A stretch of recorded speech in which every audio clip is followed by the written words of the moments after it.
Nagbanta si Pangulong Rodrigo Duterte nakakasuhan ng economic sabotage sa mga sangkot sa pagbanta sa mga umano'y hindi patas na kontrata sa Manila at Manila Water.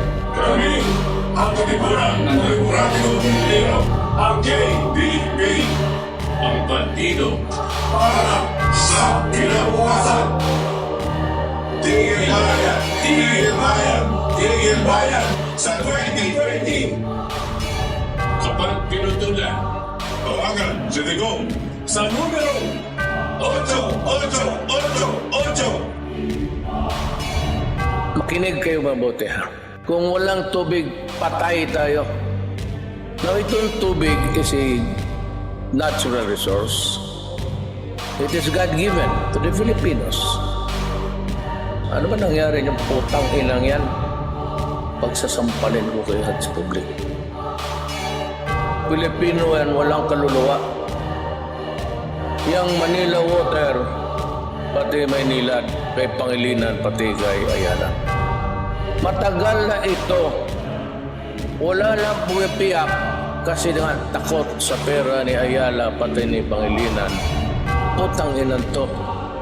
They are screwing us, and they're screwing us all the way. Matagal na ito ang korupsyon na pinakamaya bilyon nandito sa itaas. Anak ka ng putang ina ninyo. So I want a rich guy who has been wallowing in its filthy house with all the mga tawag pa pala sa kanila sa bahay, senyorita, senyora, senyor, pahilas ng putang ina. Hoy, hindi na panahon ng katsila ang leche kayo. Do not fuck with me, my friend. Ilang taon na kayo nagbayad ng water treatment ang putang ina niya. Hanggang ngayon, mabaho pa rin yung lumalabas doon sa Manila. Leche kayo. Walang water treatment, sige kayo, kubrahan. Tingin niyo sa amin. I could establish a prima facie case. Then I file plunder. Ang plunder, Padre, Mr. Ayala, Nobel yan. Gusto ko makita na bilyonaryo na makulong. Utang ina, do not fuck with me. Utang ina, do not fuck with me. Utang ina, do not fuck with me. I will order the armed forces to operate your order. Kasi, sundalo. Take over kayo. Ikulong, yan ang nararapat sa oligarko. Ibalikan ninakaw nilang dapat sa mga tao. Tigil bayad simula merong 1-20-20. Pag pinutulan ka, sumbong mo lang kay Duterte. Yung pisong halaga, ang inyong naibulsa. Patong-patong na kaso ngayon ang nakakasa. Ilang taong na mayagpag sa laki ng tinatamasa. Nakahiga sa salapi sa pagmumulang umaasa sa putahe na nagpahirap sa mga Pilipino. Walang mga konsensya tuloy sa pamemerwisyo. Kung di ba na-opposite, digong di pa pansinin. Lalabas ka totoong ipiit ang salarin. Kung abos lamang, dapat lang na matigil. Kayo ang nagkasala, dapat kayo ang masingil. Dating yung patawa-tawa, dito na magwawakas. Babagsak kayong lahat, tasarehas sumihimas. Tigil bayan, sigaw ng Pilipino, taong bayan. Mga oligarko, dapat lang na maparusahan. Tigil bayan, ang tubig na galing sa kalikasan. Sabay-sabay tayong lahat. Tigil bayan, sigaw ng Pilipino, taong bayan. Mga oligarko, dapat lang na maparusahan. Tigil bayan, ang tubig na galing sa kalikasan. Sabay-sabay tayong lahat. Tigil bayan. Atong ipreso ang mga oligarko, ibalik tanda ang mga ninakaw sa tawo. Pondo, bayad, umpisa iniro, ono 20-20, kapag pinuplang ka isugid mo kay Duterte. Trilyong pisong halaga andang binusa. Kaabong mga kaso makarong kanda nakakasa. Kaabong dagkon yun, kabaho ang ilagyan. Mga nakagubog sa kwarta, mga purido, hindi masaliga. Andang sabotahe, sanda nagpabudlay. Katong mga Pilipino, huwag mga konsyensya, padayo ng perwisyo. Di masairan kung uwa pa si Digong nakapungko. Hindi magawa rumatuod na nag-ubra. Mga abusado dapat mapundo. Pondo bayad, singgit Pilipino, taong bayan. Mga oligarko dapat sandaro, pasakitan. Pondo bayad, Pondo Bayad. Pondo Bayad, ang tubig halin sa kalikasan. Pondo Bayad, bungan yung tanan. Pondo Bayad. Pondo Bayad. Kulong maunang bagay sa oligaryo nga tanan. Ibalik ang gikawat para sa mga katawan. Kulong ang pabayad sugod Enero 2020. Kung ikaw putulan nila sumbong kay Duterte. Yung pisong kantidad imbis ihatag ibulsa. Patong-patong nga sala, karon ang nakakasada ko ang gita masaan sa paglingkod pila katuig gahigda sa salapi. Sa kadugay nga pagsalig sa butahing pakabudlay sa mga Pilipino walay konsensya gipadayon sa ato pagpurisyo way kapungko si Digong di na nila mapansin maguwas ka matauran gipiit ang salarin mga abusado nga labaw dapat mahunong malagot kamo na ang nakasala dapat kamo ang masukot dati sige mo katawa mauning katapusan sa riya sige himas kay nabagsak mong tanan hunong bayad syagit sa Pilipino taong bayad mga oligarko ay dapat lang masilutan hunong bayad ang tubig nagikan sa kalikasan magdungan tang tanan hunong bayad hunong bayad syagit sa Pilipino taong bayad mga oligarko ay dapat lang masilutan hunong bayad ang tubig nagikan sa kalikasan magdungan tang tanan hunong bayad Prisuhon ang nagakabagay sa oligarko ibalik ang mga kwarta kaging kawat nila sa tawo untat bayad umpisa Enero 1, 2020 utang kamo nila isugid lang sa kay Duterte sa trilyon ka piso kantidad nga ilang aging bulsa doble-doble nga kaso ang ilang nga mangin karma mila katuig na baka namin sa kwarta nga kinumpit sa mga tao mga tunto abusado pamerisyo wala ba mo naman dito sa inyo nga kinitaan o di mo nga imo nakuha nyo kaya nga gatasan grabe ka mo batasan hindi mabatasan ang inyong gahis ang una mala is the way to heaven pero subong mapasan o sabay amen kay ara na si Digong wala sa makapugong oras na nga bukawon ang paminsalo nyo nga lipong pamati ang singgit sa katawan nagasigabong utat bayad singgit sa Pilipino nga katawan utat bayad mga oligarko dapat nahatulan utat bayad ang tubig nga halin sa kalikasan tululungan kita tanan isingit tigil bayad Binulgar na ng Pangulo natin si Digong ang natiwalian ng mga oligarkong pugon tanging siya lang ang ating pag-asa na tutugon dito sa mga madugos na dapat nang makulong mga walang iya kayo mga walang pusok yahaman inaabuso kahinaan ng mamamayan asan ang pinapangako nyo ng magandang serbisyo pinako nyo na nga ginawa nyo bang negosyo grabe na kaya dapat lang matigil na ang kasakiman nyo na ugat ng problema ang tubig ay buhay yan ang inyong tandaan ngunit itong oligarko ginawa pang kabuhayan kaya ikaw na nakikinig nito sa mga mandarambong huwag ka nang magpauto imulat mo ang iyong mata buksan mo ang isipan mo huwag na huwag kang matatakot si Digong kakampi mo Tigil bayan, sigaw ng Pilipino taong bayan mga oligarko dapat lang na maparusahan Tigil bayan, ang tubig na galing sa kalikasan sabay-sabay tayong lahat tigil bayan tigil bayan, sigaw ng Pilipino taong bayan mga oligarko dapat lang na maparusahan Tigil bayan, ang tubig na galing sa kalikasan sabay-sabay tayong lahat tigil bayan tigil bayan, sigaw ng Pilipino taong bayan mga oligarko dapat lang na maparusahan Tigil bayan, ang tubig na galing sa kalikasan sabay-sabay tayong lahat tigil bayan tigil bayan, sigaw ng Pilipino taong bayan mga oligarko dapat lang na maparusahan Tigil bayan, ang tubig na galing sa kalikasan sabay-sabay tayong lahat tigil bayan Habulin ko talaga kayo. Habulin ko talaga kayo. Yayariin ko talaga kayo. Yayariin ko talaga kayo. Yayariin ko talaga kayo. Tigil bayan! Tigil bayan! Tigil bayan! Sa 2020! Kapag pinutulan, tawagan si Digong sa numerong 8888.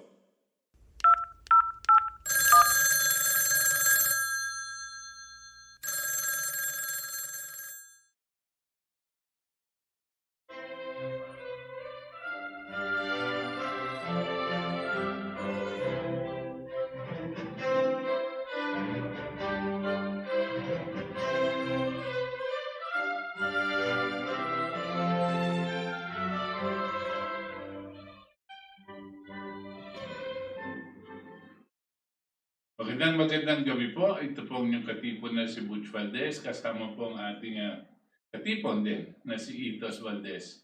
At ngayong gabi, August 9, 2020 at papag-usapan po natin ngayon ito pong mga ibang mga salimuot na issues na nangyayari hindi lang po dito sa ating bansa kundi sa buong mundo. Lalong-lalo na po sa bansang Amerika. Marami po kaming natatanggap na mga liham at mga messages na gusto nilang malaman kung ano talaga yung nangyayari ngayon sa Estados Unidos. No? Dahil po alam na po natin na talagang kung ano pong sabi, may kasabihan nga kung mabahing kung mabahing ang Amerika, ang buong mundo ang nagkakasakit, no? If and in many ways it's true, katulad po ng kanilang ekonomiya. Kung bumagsak po ang ekonomiya ng Amerika, ay siya rin babagsak. Ang napakaraming mga bansa, kasama na rin pati mga China at Russia. Alam niyo po ang pinakamalaking export destination na namimili ng mga goods ng China ay ang Amerika at ang buong Europa. No? At pag nagsirado ang Amerika at hindi na makabili ng mga goods ng China, pati na rin ng China ay magkakaproblema. No? Dito po sa ating paksa at for the past 3 or 4 Sundays na, hindi po namin dinulubayan, pinapalitan ang direksyon ng ating usapan dito dahil po sa ating pong palagay, wala pong mas importante o pinaka-importanting bagay na kailangan tuunan natin ng pansin, ang kapayapaan ng buong mundo. Habang pumapasok po ang buong mundo ngayon sa isang pandemiko at bumabagsak ang mga ekonomiya ng buong mundo. As of now, more than 1,500,000,000 people are out of jobs on a worldwide basis. At patuloy pang lumalaki yan. No? Dahil mukhang hindi... About 1/4. Yeah, about 1/4 po ng unemployed na sa buong mundo. At hindi po tumitigil. Mukhang lalala pa ito itong sitwasyon na ito. Nakikita nyo na po kung anong mangyayari. At habang pag bumabagsak ang mga ekonomiya ng mga bansa, parang tumataas ang posibilidad na magkaroon ng gera. No? At dito na nga po tayo. Nung natatandaan nyo po, doon sa zona ng ating Pangulo, kailan lang yan? 2 weeks ago? No? 2 weeks ago, in the zona of our President, he already said that he rejected the request that the Philippines be made into a military base by the United States. In effect, he made it open na he rejected it. Gusto sabihin, hindi siya papayag nga. Bakit? Dahil sabi niya, maglagay kang military base ng isang malakas dito, superpower, at girahin nila yung China, ang pagbawi ng China, tayo nasa gitna at tayong mapipinsala. No? And which is common sense, alam po ng lahat na ganyan nga ang mangyayari. No? At kanya hindi din siya pumayag. Pangalawa pong ginawa niya is, I think, about a week after his SONA, he did not allow our Philippine military to participate in the naval exercises that are being organized by the United States, na sinasama nila yung mga ibang kaalyado nila at pinapasama din nila itong mga military natin, both mga warships na yung mga vapor natin at mga tauhan sumali daw sa military exercises. Ang gusto pong sabihin dyan, pag nagkagera ang bansang Amerika, kampi tayo sa kanila. Kasi yung sanayan natin na kasama sila. At hindi nga binigyan ng pahintulot na sumali tayo dito sa military exercises ng bansang Amerika. For the same reason. No? Bakit kaya? Meron bang alam ang ating Pangulo na may nababantang gera dito sa ating sitwasyon? No? Kung babasahin niyo po mga iba-ibang mga pahayagan, hindi lang po dito, kundi sa labas at bansang Amerika din. Nakikita nyo na may mga pahayagan na nagsusulong o nagtutulak na marahil kakailanganin o marahil ito ang mangyayari. Ang isang nilang pinupuntirya ay ang China. At naririnig nyo na ito sa mga salita ng mga taong kasama ng presidente hinggil sa relationship with China. Si Secretary Pompeo at Secretary of State ng US, ang Secretary of State ng US para bagang natin dito yung Department of Foreign Affairs. No? Siya rin ang namumuno sa CIA ng Amerika. Ang department, yan si Pompeo, umiikot ngayon sa buong mundo at pinapakiusapan o sinasabihan yung mga ibang mga bansa, mga liderato ng ibang bansa, na kung gagalaw ang Amerika laban sa China, sinasabi na kinakailangan kakampi sila. No? At marami pong sinasabihan nito. Ito nang galing siya sa Germany, galing din siya sa ibang bansa sa Europa. Yun ang sinasabi nila. Pag nagkaroon ng gera sa China, kinakailangan kasama sila. At kung minsan maganda yung usapan nila at pumapayag yung ibang bansa, pero yung mga iba naman nasabing hindi kami sasama o hindi kami kailangan sumama o hindi kami sumasang-ayon sa inyong paningin tungkol sa China. No? Ang dalawa ng medyo umiwas dito sa galaw ni Secretary Pompeo ay ang Germany at ang France.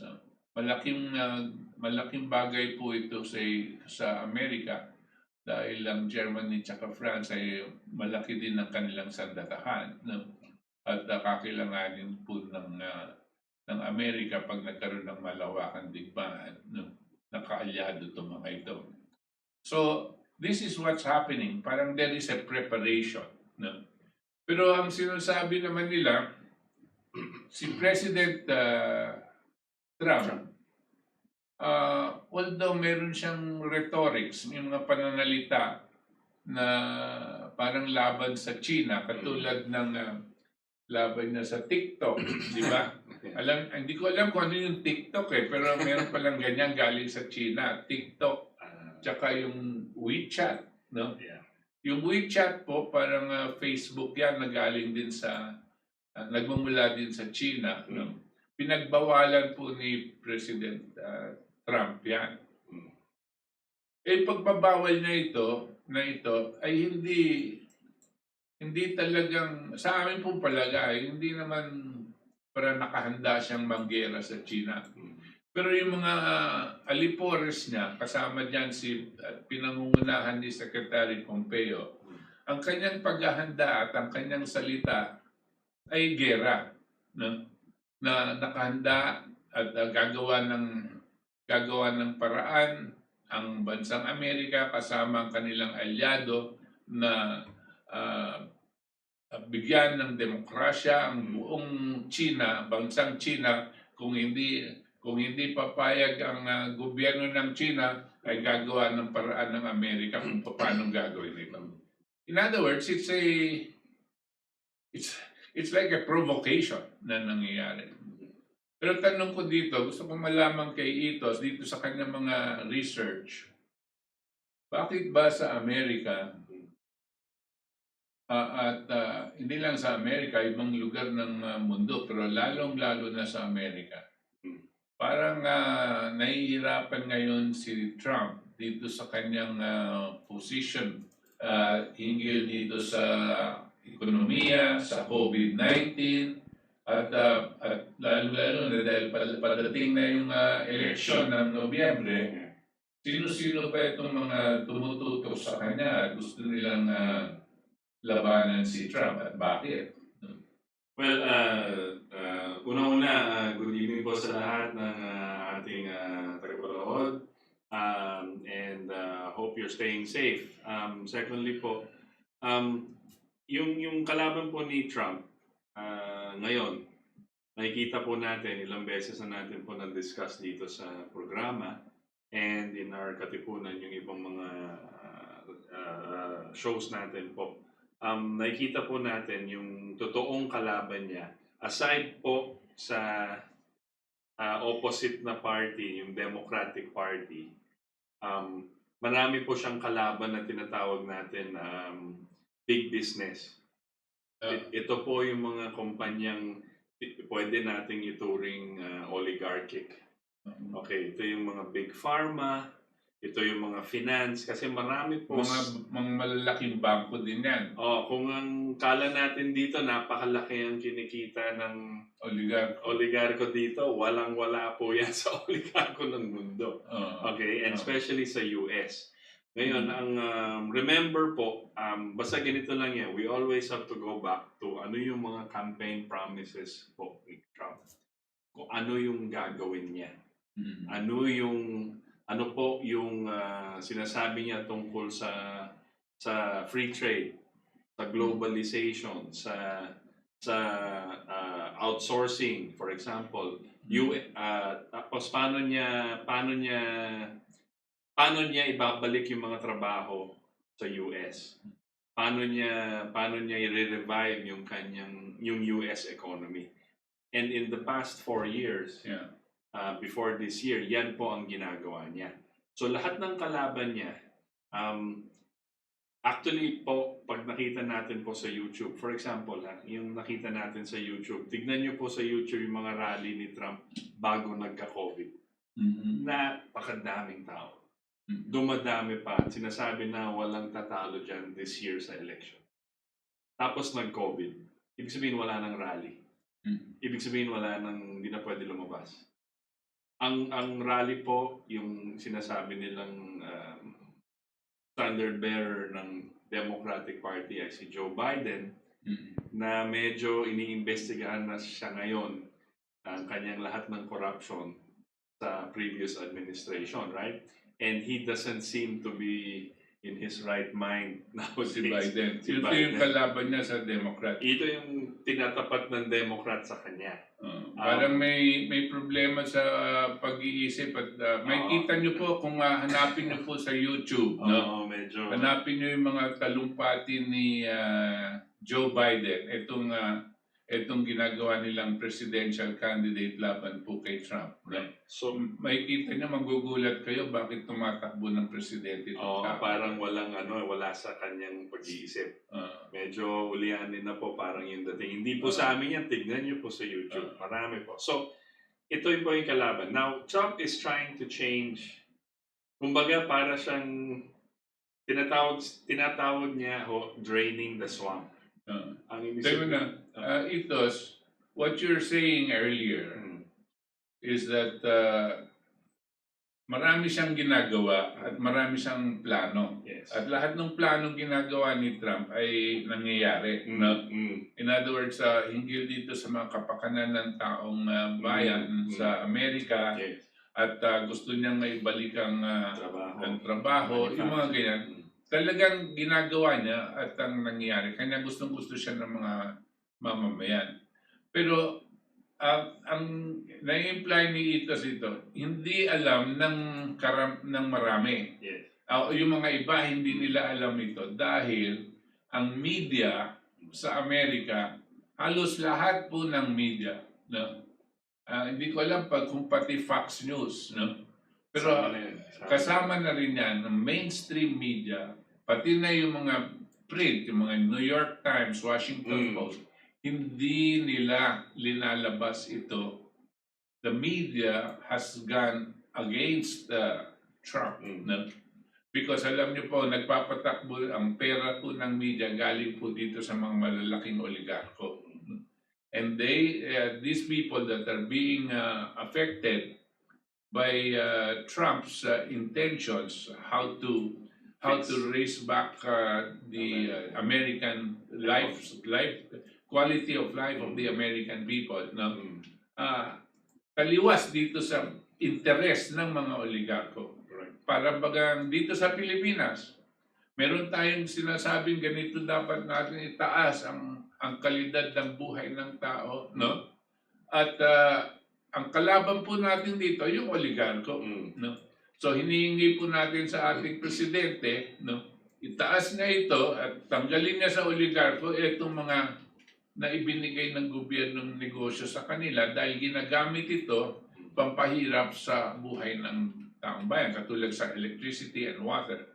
Pero doon sa Amerika po, mas malaki pa, no?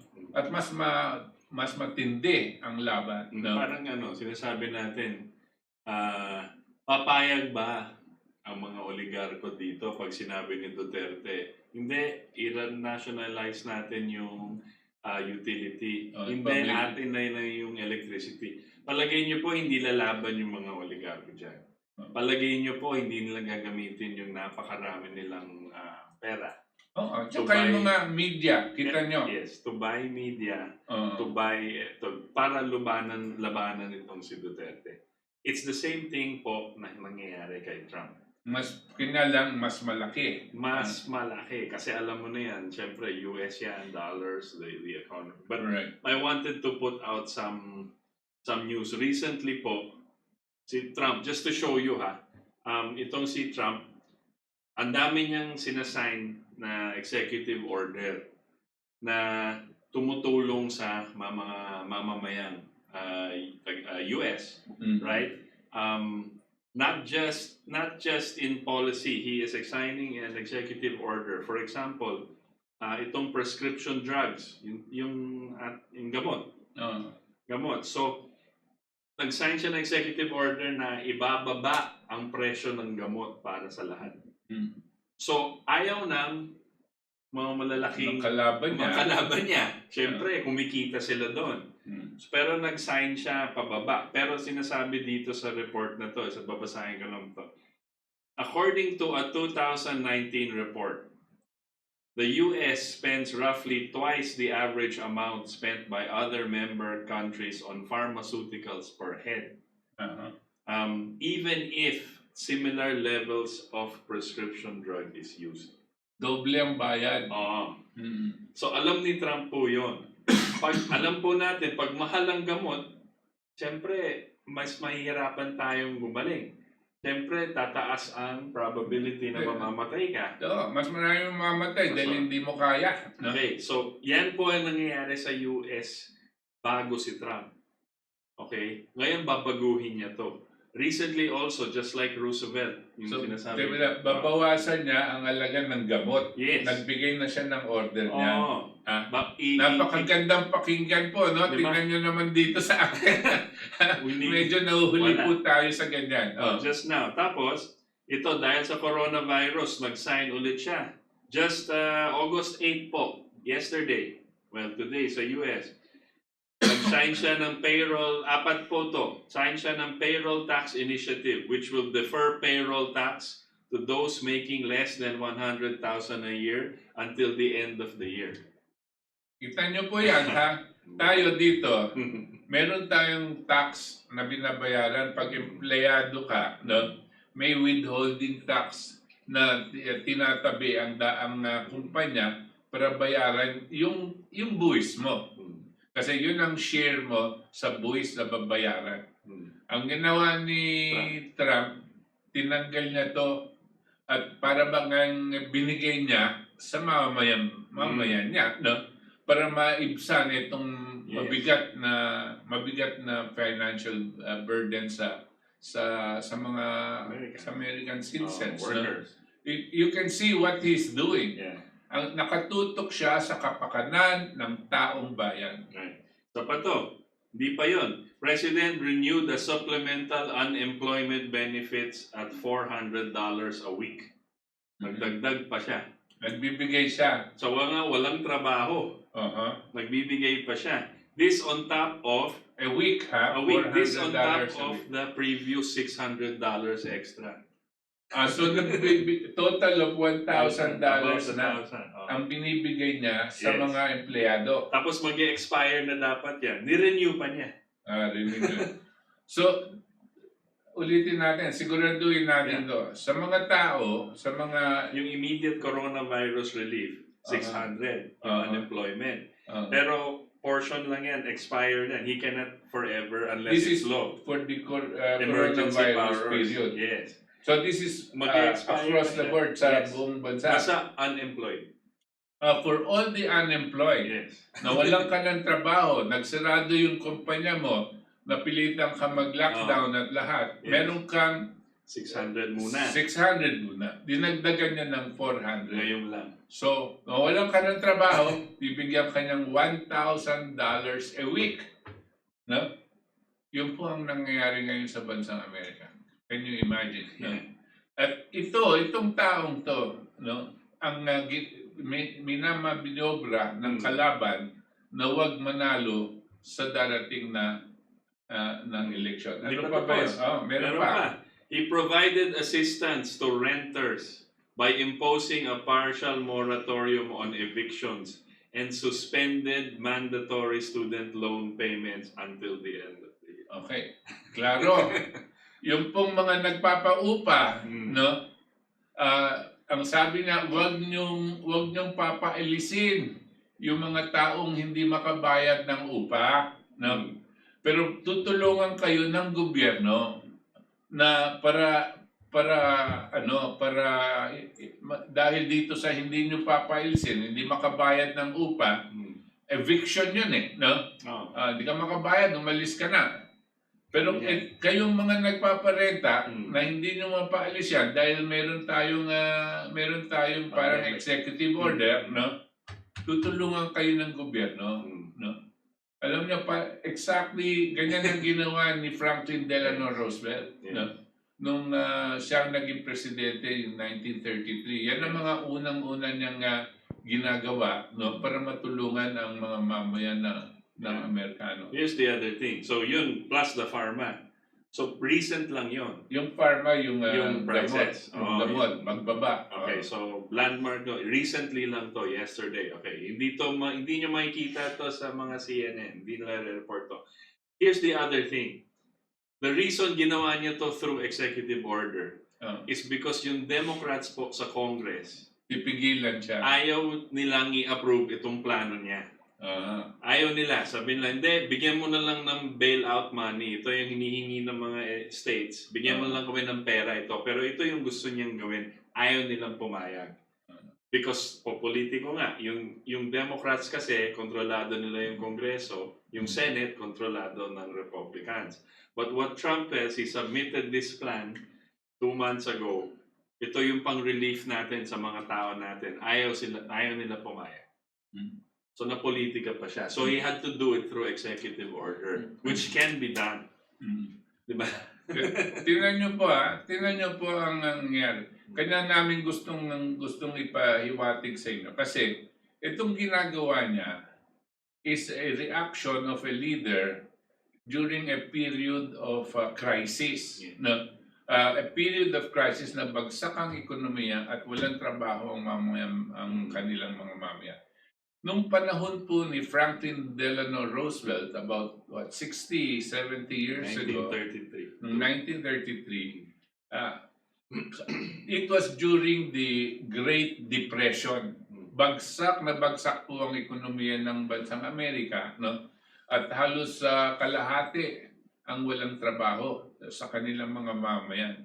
Kanya dahil bumagsak ng ekonomiya, well, I will tell you, the reasons for that was mahabang kwento. Pero pumasok siya as presidente. Tapos ang unang-una niyang ginawan, gumawa siya ng mga paraan para maisalba ang mga buhay ng mga mamamayan Amerikano. No? So he started giving them assistance. He started making the rules that you cannot fire or you cannot evict people who were still paying their mortgages dito po sa kanilang mga utang sa bangko na dahil nawalan sila ng trabaho, hindi naman nila kasalanan, pinigilan niya ang mga bangko na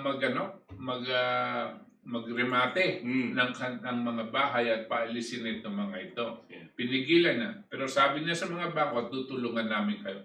So, hambing na hambing dito sa mga nangyari ngayon at kitang-kita na itong si Trump, no, sinusundan niya yung estilo at nung programa nung nakaraan nung bumagsak ang bansang Amerika at nandito sila sa sa crisis. Yeah, Go ahead. yung isa pa, sinasabi po about Roosevelt. Remember, Roosevelt created 11 million jobs.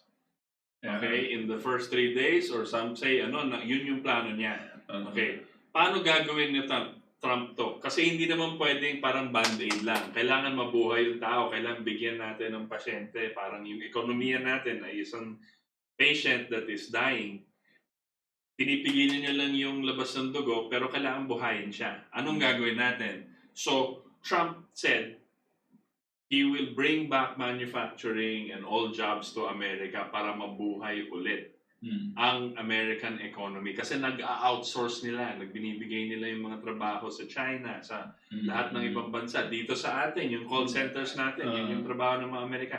Nag-outsource sila in the past, 20 years. Ito yung tinatawag globalization kasi, no? Mas mura. Binigay nila sa Pilipinas at mga iba-ibang bansa yung trabaho. Pati telephone operator nandito na sa atin. Bakit po?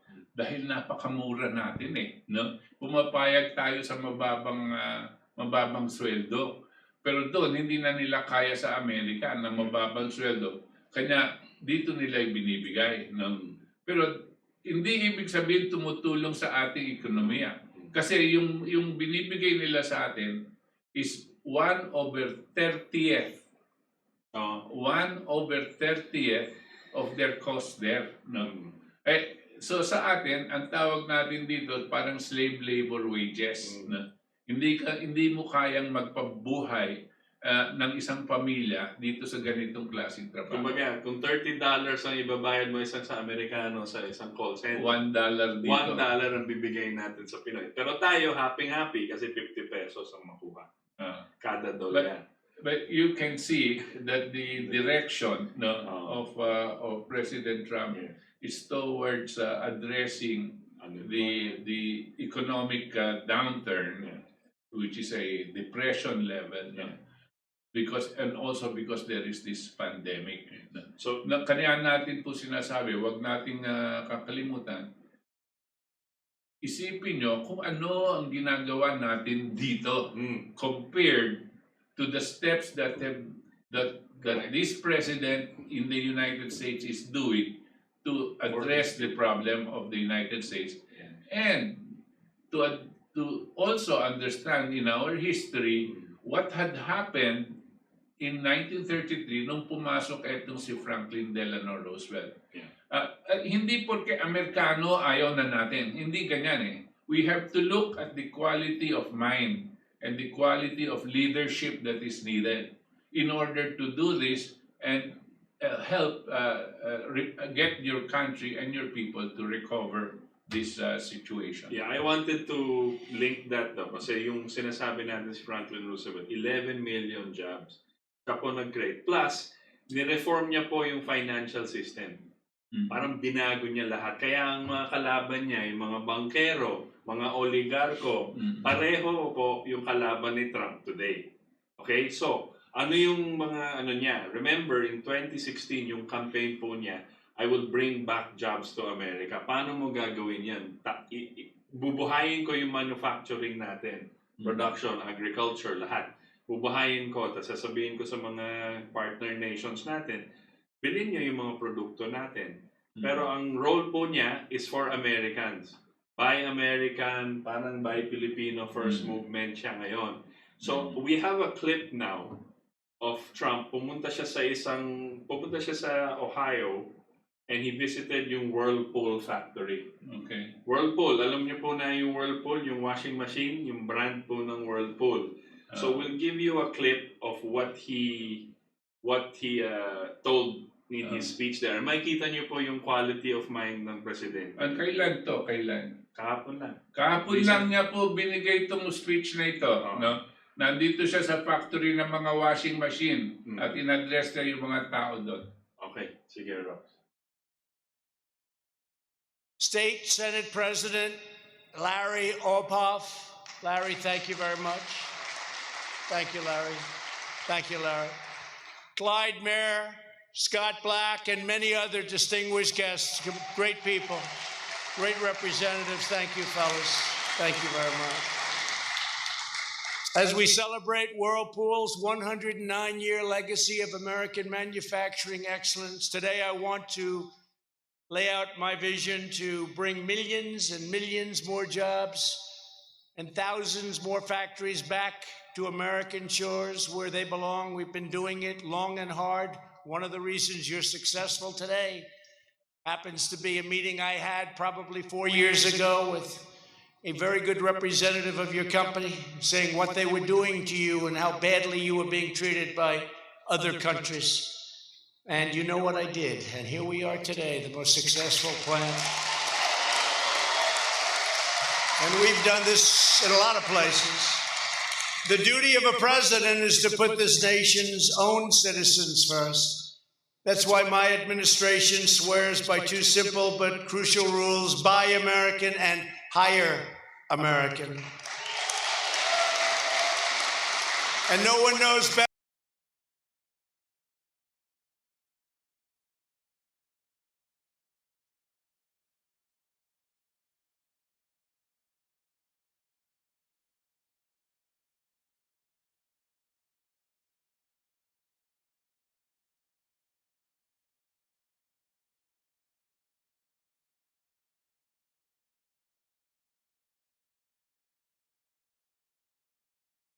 Plunder is capitalized. Washington stood idly by as other countries engaged in unfair trade practices, such as massive subsidies, currency manipulation, and, in the case of your industry and your company, the wholesale dumping of foreign-made products sold below cost for the sole purpose of driving you out of business so they could give us product at double, triple, and quadruple the price. But we didn't let that happen, did we?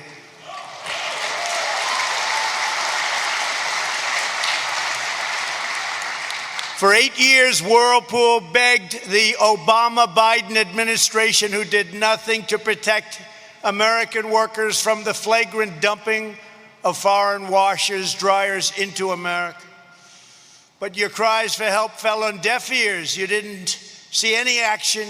They didn't act. They didn't care, and they never will. For 8 long years under Obama-Biden administration, American factory workers received nothing but broken promises and brazen sellouts and lost jobs. The last administration tied America up in one globalist debacle after another. They catered to the special interests while allowing foreign nations to siphon off our wealth, our dignity, our dreams, our money. The suffering of our workers was met with nothing but cruel betrayal and callous indifference. In 2013, the U.S. International Trade Commission found your competitors from Korea and other countries guilty of dumping washers into the U.S. market and ordered them to pay anti-dumping duties as high as 79%. But rather than pay these very high tariffs, LG and Samsung relocated production to another country, a country called China. Have you ever heard of it? And the last administration did nothing as they kept on dumping washers into the U.S. market with impunity. The Obama-Biden administration was laughed at. They were a joke, and they were perfectly happy to let China win. Your jobs disappear, and your factory to close. And you know what it was like. I came through today, and everybody was out there, tremendous crowds, waving and cheering. I said, I must have done it right, because you had people that were really suffering. Because 4 or 5 years ago, this place was a disaster. In 2017, Whirlpool won relief from the ITC once again. Once more, your foreign competitors moved their factories to prevent a level playing field and to avoid liability, shifting production to Thailand and to Vietnam. Thailand and Vietnam, 2 places that I like their leaders very much. They're very nice to us. do they take advantage of the United States? But not so much anymore. But this time there was one big difference. Instead of an administration that sold out American workers and sold your company out and couldn't have cared less for you, you finally had a president who stood up for the American worker. On January 23rd, 2018, at my desk in the Oval Office, I proudly signed the order to impose a 50% tariff on all foreign-made washing machines.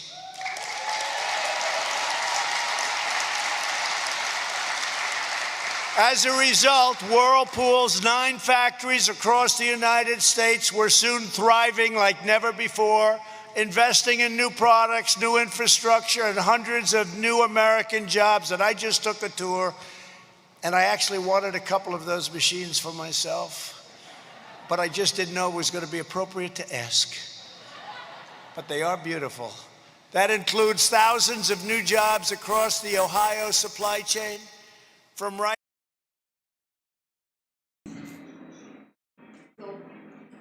Okay, balik po tayo dito. At this was just the beginning portion of the speech of President Trump, which we wanted you to hear. Kasi po, ang nakikita niyo po sa umpisa pa lang, sinasabi na gagawa siya ng jobs at kung paano niyang gagawin. No? Kinikwento niya na yung mga nakaraan na administrasyon, pinabayaan, pumasok yung mga mas murang mga washing machines dito, gawa ng Samsung, gawa ng ano at mga iba pang mga gamit at bansang China pagpasok sa Amerika. Ang nangyari po sa sa manufacturing ng Amerika ay umagsak, no?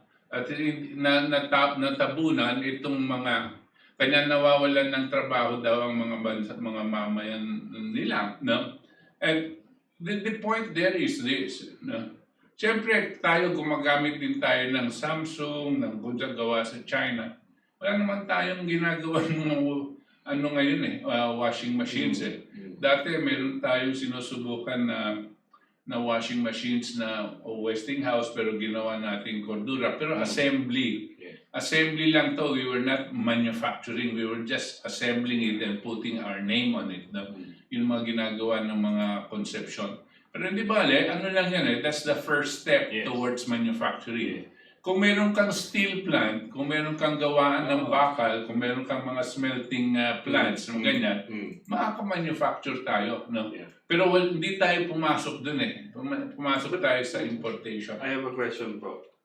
We've never had steel plants. No, we had before during Marcos. No, we were putting up, I think, 2 steel plants. No, pero hindi natuloy yon. Ang nangyari yung steel plant, pinahiram nila dito sa isang pamilya. No, at embes na may tayo ng gusto yung steel plant na yon. No.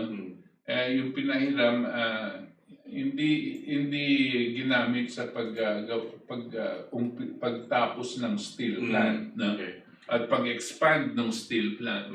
So ang nangyari, the government had to take it over, no? Kasi siyempre guaranteed by DBP at lahat-lahat at doon umiram. Ang nangyari, naging National Steel Corporation yon. Ngayon yung National Steel Corporation, embes na paandarin ni Cory, at pagdating ng panahon ni Ramos, binenta nila yan. Binenta nila sa mga Bombay. No? At hindi para gumamit ng silver, kundi lang mag-import ng mga billets. Yung billets po, ito yung mga ginagawa nilang bakal. No? Pero ini-import nila, ang pinag-i-importan nila, mga Bombay din, yung ibang korporasyon nila na gumagawa ng billets tapos dadalhin dito para gawing bakal. No? Hindi na atin. Hanggang ngayon, hindi na atin yan. No? Kasi nga, binenta nila Ramos. Si Ramos kasi gago yun. No? Gagong presidente natin yan. No? Talagang Para siyang naggagarage sale sa bansang Pilipinas. Pero what that did, yung policy na yon na globalization, doon pumasok yung globalization, privatization, lahat ng So parang sinasabi nila, wag na kayong gumawa ng sarili. Mag-import na lang kayo, tapos gawin yung export yung mga tao nyo. Kasi mura kayo, no? Kasi mura kayo, ang gawin nyo, para meron kayong dollar income, wag na kayong mag-export. Ang export nyo na lang yung mga tao ninyo. Tapos remittance. Tapos yung sa kanilang sweldo, silang magbibigay para sumuporta sa mga pamilya to. Hindi po ganyan ang isang ekonomiya. Hindi ganyan, no? Kasi tingnan nyo ang nangyayari. Nagkaroon lang ng pandemic, wala na. Bumabalik na ngayon itong mga OFWs natin, no? At tsaka hindi ganyan ang tingnan nyo po ang mangyayari sa social cost na lang. Mag-export tayo ng mga tao, I mean as a program, no? I-export mo lahat ng mga Pilipino mo, anong mangyayari? Yung mga pamilya mo nawawalan ng isa o dalawang magulang, yung mga bata. Yung mga bata lumalaki, walang magulang. O naibibigay sila sa tiyahin, o sa lola, o sa ano. So nagkakaroon tayo ng problema dyan. Kanya itong mga batang ito, malalaki na ngayon. At napakarami nila na involved sa drugs, no? And sa crime. And this is what happens. Why? Because wala yung mga magulang, no? So it is a social cost na ginawa natin. So we know also that we import 90 close to 100% of our medicines, right? Yes. We import close to 100% of our milk products. Yes. We import, definitely steel, we import most of it. So what do we actually put in the gross domestic product? Anong pinoproduce natin? Kung ganon. Wala tayong talagang production. Wala tayong tunay na manufacturing in that sense. Ang ginagawa ng NEDA, yung mga assembly plants, mag-i-import ka ng piraso nito, piraso. Maski na yung mga sa computers, no? Ina-assemble po natin, and we classify that as manufacturing. No? Paano nagiging classified as manufacturing? Nasa ano nila yan eh. No? Pagkatapos, yung mga ibang minamanufacture natin dito, ay yung mga goods na katulad ng mga silya, no? Mga cottage industry. Yun ang ginagawa natin. Pero wala tayong high-tech na manufacturing na ginagawa. Why? Because you don't have the infrastructure, no, that will allow you to do that. What is the basic infrastructure that you need to be able to manufacture? Energy and water, yung electricity, tsaka tubig. Patay na tayo. Dapat mura ang kuryente mo. Kung ngayon ang Pilipinas, pinakamahal sa buong mundo, no? Hindi talaga papasok dito itong mga manufacturing concerns. Maski na Pilipino, hindi makaumpisa dahil babayaran ng kuryente inakamataas. Tsaka kung ikaw yung isang businessman, bakit ka papasok sa manufacturing, napakamahal ng tubig at electricity? Hindi wag na, lalagay ko na lang sa stock market o sa casino. Kikita pa ako doon. Yun ang nangyayari, hindi ba? Anyway, let's go back to President Trump. No? This is what he's doing. And so many observers, hindi lang po tayo dito, at hindi lang po kayo, at marami din mga tao sa ibang lugar sa mundo, nakikita nila na ang nangyayari kay President Trump, habang ginagawa niya itong ayusin niya yung ekonomiya nila, meron siyang kalaban. At yung kalaban niya, hindi lang Democrats Party, hindi lang politika, no? Ang kalaban niya mas matindi. Parang yung tinatawag ni na oligarko. At pag nagsama po yan, kasama na rin ang mga ibang alipores sa iba-ibang lugar ng ahensya ng gobyerno. Sila ang tinatawag natin deep state, no? Sila yung mga halos permanente na nandyan, no? Na hindi halal, hindi pero sila ang nagmamanyobra kung saan nila gustong dadalhin ang bansang Amerika at kung paano nilang kontrolin ang buong mundo. No? Ngayon, itong mga ito sa aming pagsusuri, ang kanilang pag-iisip, mag-umpisa na ng gera. Kasi sa kanilang palagay, ang pinakamalakas pa rin na sandatahan na armed forces ay ang bansang Amerika at wala pa pong makakapantay sa kanila. Yun ang kanilang pag-iisip. Ito yung mga kalaban ni Trump. Ito ngayon ang mga kalaban ni Trump. Dahil si Trump, ang mas gusto niya, maayos ang relasyon niya sa China, tsaka maayos ang relasyon niya sa Russia. Kasi ito yung dalawang pinupuntirya na kalaban ng bansang Amerika. Ang gusto niya, ayusin. Magkaayusan sila at sa negosyo. Pero ganyan din siya sa China. Sasabihin niya, kailangan hindi mo kami masyadong parang negotiation. Nagne-negotiate siya. No? At doon sa negotiation niya, napa-agree niya ang China na bibili ang China ng $250 billion dollars worth of goods from America to China. No? This is going to go on every year and possibly go up. Yeah. Napa-agree niya doon si President Xi Jinping. No? So, maganda. Tapos susunod na iba-ibang mga negotiation. Pero hindi gera. Hindi gera ang nung nag-COVID, no? Nahinto ito. Tapos lumalabas, may mga miyembro ng deep state, merong gumawa ng operasyon dito sa China, no? At alam niyo naman, maski isang bansa, hindi porket China, alam ni Xi Jinping lahat yan. No? Pinasukan doon at may ginawa silang sa laboratorio daw ng China. No? At yung nagawa nilang sakit doon, ito lang ito sa mga reports, hindi po, nababasa lang po natin ito. Ito ang umabot sa labas ng China at ang targeted ang Amerika. Sa intelligence work ni President Trump, ito nga ang nangyari. Hindi niya sinasabi si Xi Jinping, pero siyempre China, no? So ito ang hindi niya rin sinasabi dahil sa inyo galing yan, maggegera na kami sa inyo. Hindi, no? Pero yun ang pinapalabas niyang nangyari. At gawa ito ng mga kalaban niya sa politika at sa loob ng gobyerno ng Amerika. So ang sinasabi natin si Trump, may mga traitor rin sa loob. Nako, marami. Para palang Pilipinas. Sa Pilipinas, marami din traitor dito.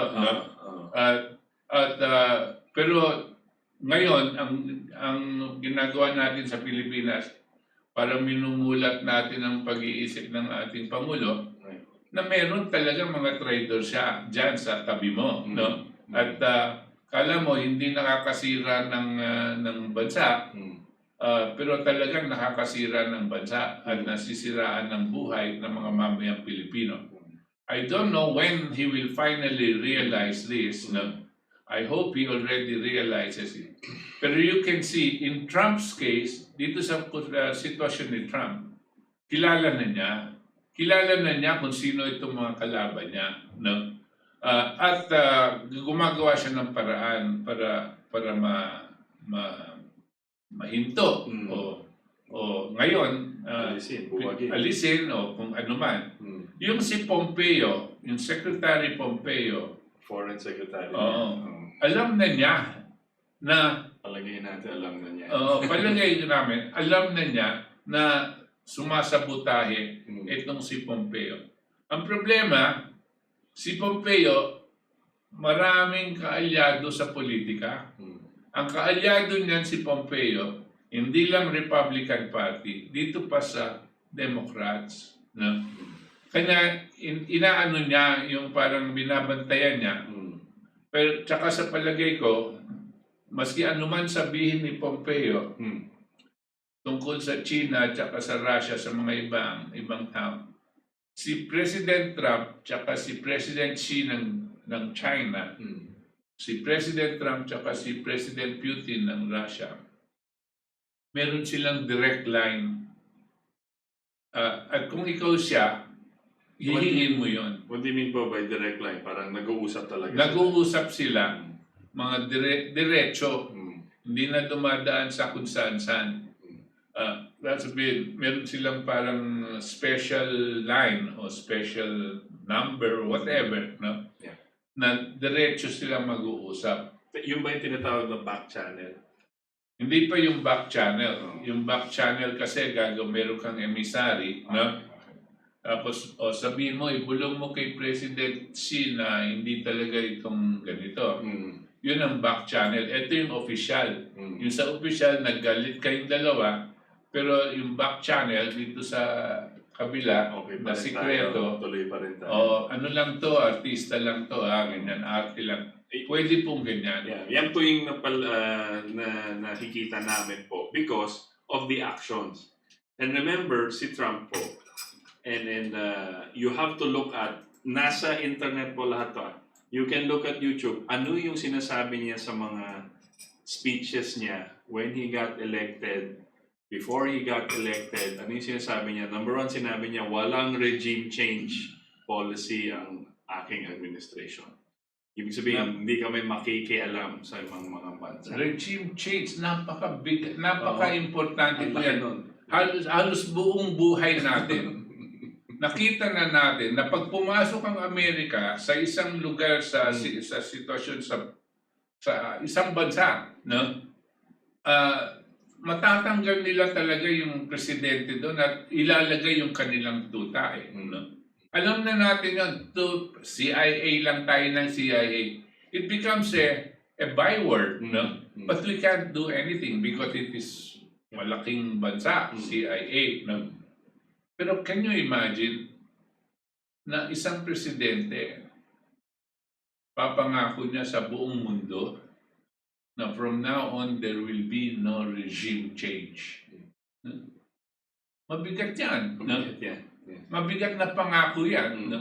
At kung meron man, as of now, I don't see any country that has yet experienced a change in government that you can at least suspect directly attribute to the CIA. No? Nagbabawas nga siya sa NATO ng mga tao, di ba? Yung kanilang mga troops sa Afghanistan, pinapauwi na niya, pinapatanggal niya slowly. And that's, remember po, sa ating kasaysayan, of course, we go back to history po. Remember po, during the Spanish-American War, U.S. President McKinley, okay? Ayaw niya pong kunin yung Pilipinas si U.S. President McKinley. Ang sinasabi niya, hindi kami colonizer. Ang United States was not built to be a colonizer. Wala sa Constitution namin yan, wala sa Declaration of Independence. Pero ano po nangyari? Pinatay po si McKinley, ang nag-take over po si Theodore Roosevelt. At doon tayo naging colony ng Amerika. Ibang Roosevelt yan, ha? Iba yun. Yung isa Theodore Roosevelt, magpinsan yan, pero iba. mas matanda yung Theodore Roosevelt po. Yan ang salbahe. Siya yung naging president ng Amerika during the occupation of the Philippines. Pero in the speeches, pag nabasa nyo po, i-research nyo po kung kaya nyo sa internet, nandun po lahat, he didn't want. Yung tinatawag niyang manifest destiny, parang pre-measure na lang siya. Tapos shortly after, binaril na siya at namatay na siya, yun na, naging colony na tayo ng... If Roosevelt po did not win the election, sigurado po, baka hindi pa tayo... We were not colonized. We would not have been colonized by America. No, meaning if Roosevelt didn't win in 1932, baka ito ngayon, si Frank, di ba? Baka hanggang ngayon, we're still a colony. Yes. That's why we would not have been granted the independence. Pero even if we were granted the independence, pinatay din si Roosevelt. And immediately after namatay si Roosevelt, lahat ng pinangako ni Roosevelt na kung paano nilang tutulungan, etong sumunod, etong President Truman, no, binawi at pinahirapan pa tayo dahil ginusto natin magkaroon ng independence. No?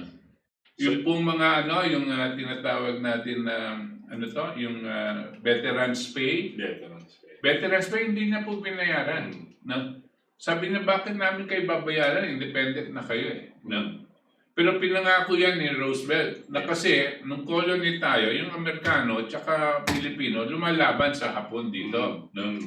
And so, nung pagkatapos ng gera, pinangako ni Roosevelt na yung mga Pilipino ituturi silang parang Amerikano din, no?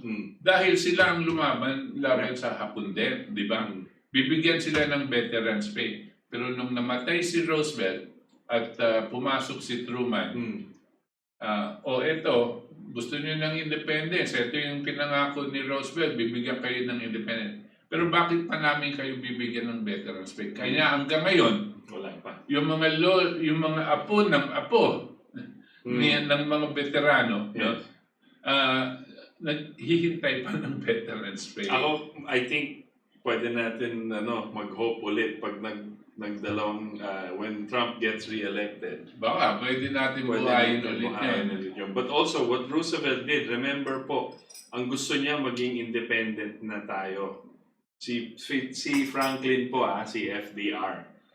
In 1936, he was moving already to get us independent. Mag-establish na siya po dito ng National Power Corporation, SEC, SSS. He was priming, tapos nagkagera. So na-postpone po yan ng ilang years. But 46, di na mapigil, independent na po tayo. But it shows po, again, nag-discuss na tayo ilang beses, the similarity of Trump and Roosevelt na parang paano nila bubuhayin yung kanilang ekonomiya.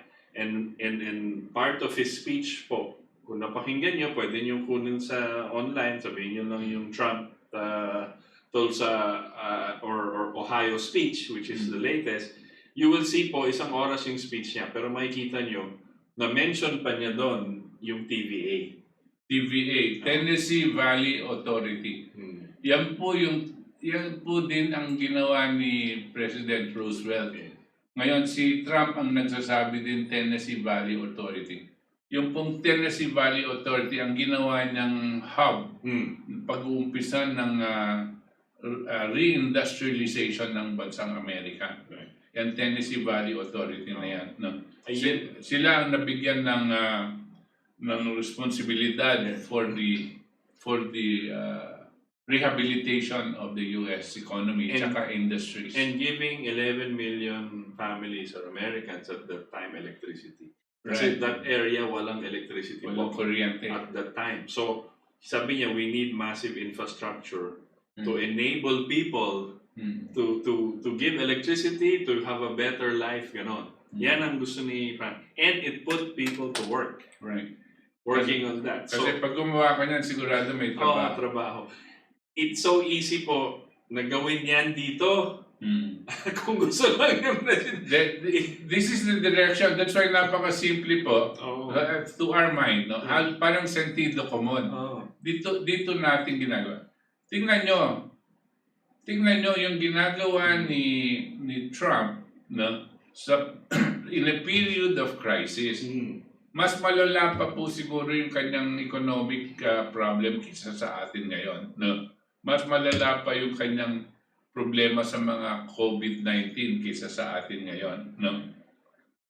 Pero tingnan nyo, sabi na, ang kanyang solusyon will become aggressive to put up industries, to put up manufacturing, to get back what they had lost before. He wants to bring them up. Yan ang solusyon dito sa problema ngayon. Tingnan nyo tayo ngayon, Narinig nyo ba si Dominguez, si Chua, tsaka itong mga economic advisors? Ano ba ang solusyon? Ay, maganda ang solusyon namin ngayon. Kasi napakaganda ng credit rating ng Pilipinas. Hihiram tayo ng hihiram para may bibigay natin sa tao. No? Anong klaseng economic recovery program yan? Pagdating ng vaccine, uhusay ng lahat, normal na tayo. Anak ng tinapa naman. No? And these people call themselves economists. No? Mr. President, huwag ka naman pasyadong paloko dito sa mga gagong ito. Pero kasi habang nandyan yung mga yan, mas marami pong namamatay na Pilipino. Pero gusto sila ng mga bangko. Oo. Tsaka yung mga IMF, tsaka yung mga international bank. Kasi hiram ng hiram. Hindi kumikita sila. Alam nyo kung bakit gustong-gusto. Credit rating daw. Sabi ng Fitch, maganda daw ang credit rating. BBB plus Moody's, Fitch, gano'n. Ano mo ibig sabihin ng credit rating? Yan, Pilipinas, pag pinahiram mo, siguradong babayad yan. Yung mga nandyan naman namumuno dyan, wala silang pakialam kung namamatay ang kanilang mga may hirap. Pero babayaran nila yung utang nila. Kanya ang ganda ng credit rating niya. Dahil ito mga to, bastos, papabayaan nilang mamatay ang tao nila bago sila maghihinto ng bayad sa atin. Priority, tayo. Walang priority yung tao. Kanya ang ganda ng credit rating natin. Maalala po natin, yung 2008 po, yung tinatawag nilang mortgage crash. Diba? Yung housing crash ng US, stock market, bagsak 2008, right? It was 2008. Bago bumagsak at habang bumabagsak pa, nagiging bangkarote na yung mga private banks and this aid. Yung ratings agency po, Moody's, Fitch, the same people giving us high credit rating. Mataas pa rin ang bigay ng credit rating dito sa mga securities or ng mga kumpanyang bangkarote na. Kasi gusto nila magbagay pa ng pera doon. Para hindi bumagsak tuloy-tuloy yan. Hindi na nga, di ba? Hindi na solusyonan yung problema. Bagsak ng bagsak. Wala. So itong mga Fitch saka Moody's, yung mga credit rating na sinasabi nila, tinatawag dyan, bolero.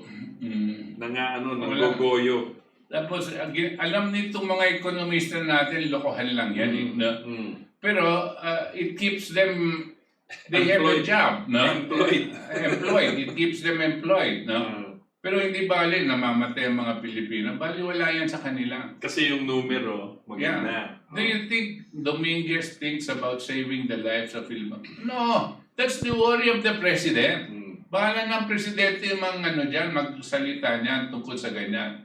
Pero yung gagawa siya ng economic program, maski na pumatay ng mamayang Pilipino, yun ang gusto niyang gagawin. Wala siyang pakialam. No? Tsaka nasa board siya ng PhilHealth rin.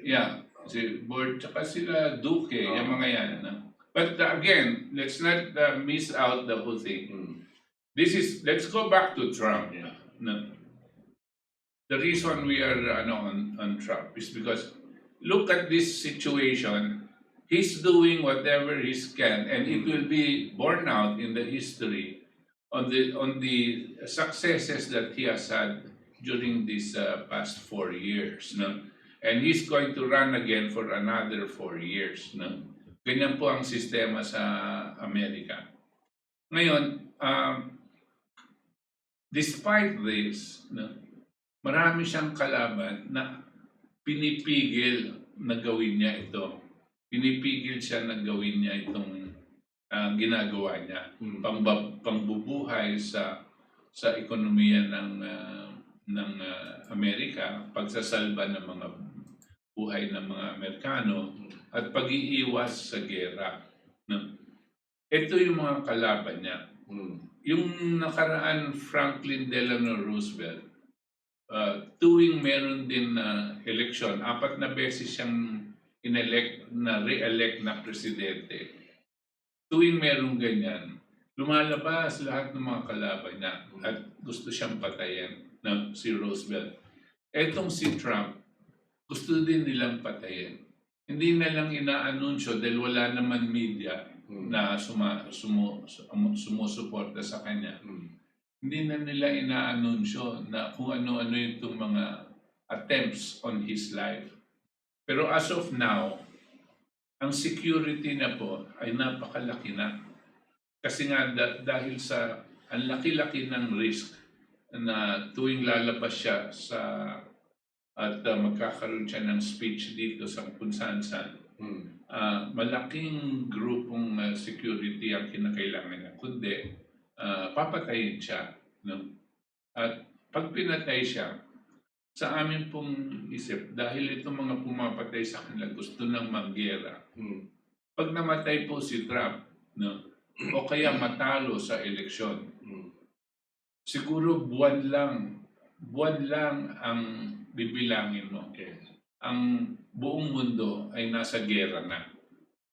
Magkakaroon po tayo ng mabilis pong mag-escalate towards nuclear war ang ating pong sitwasyon. Sigurado, titirahin na nila yung North Korea at Iran. No? Dahil North Korea is a client state of China, they will draw China into a war. And Iran is a client state of Russia. They will draw Russia into a war. No? And they are preparing for this. Right now, here in the China Sea, they are preparing for war. No? Don't ignore the fact that their warships, when Obama sent 60% of the total naval U.S. force in Southeast Asia, that was the first step towards preparation for war. Ngayon, hindi pa maialis ni Trump yan dahil maraming mga alipores na kumukontra sa kanya. Pati na dito sa politika at sa kasama niya sa cabinet. So, just like Roosevelt had, and just like the situation Roosevelt faced during the time that he was president, si Franklin, yung mga election niya, crucial po yan. So, if at any time hindi siya nanalo, iba na yung fate, iba na yung direction ng US. Just like now, yung kay Trump po. I want to play another clip. Ituloy po natin ng konti. Before we just a short clip again.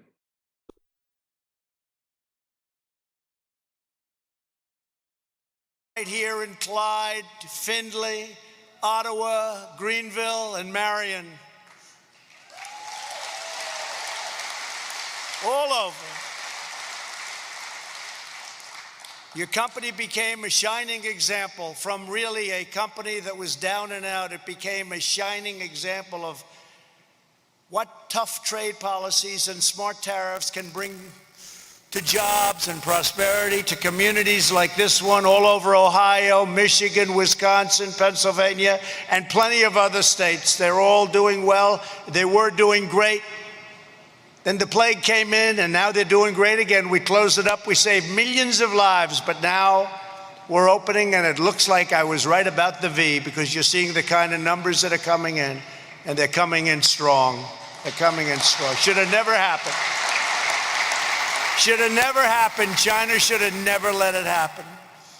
In defending your jobs here at Whirlpool, I was doing exactly what I promised in June 2016.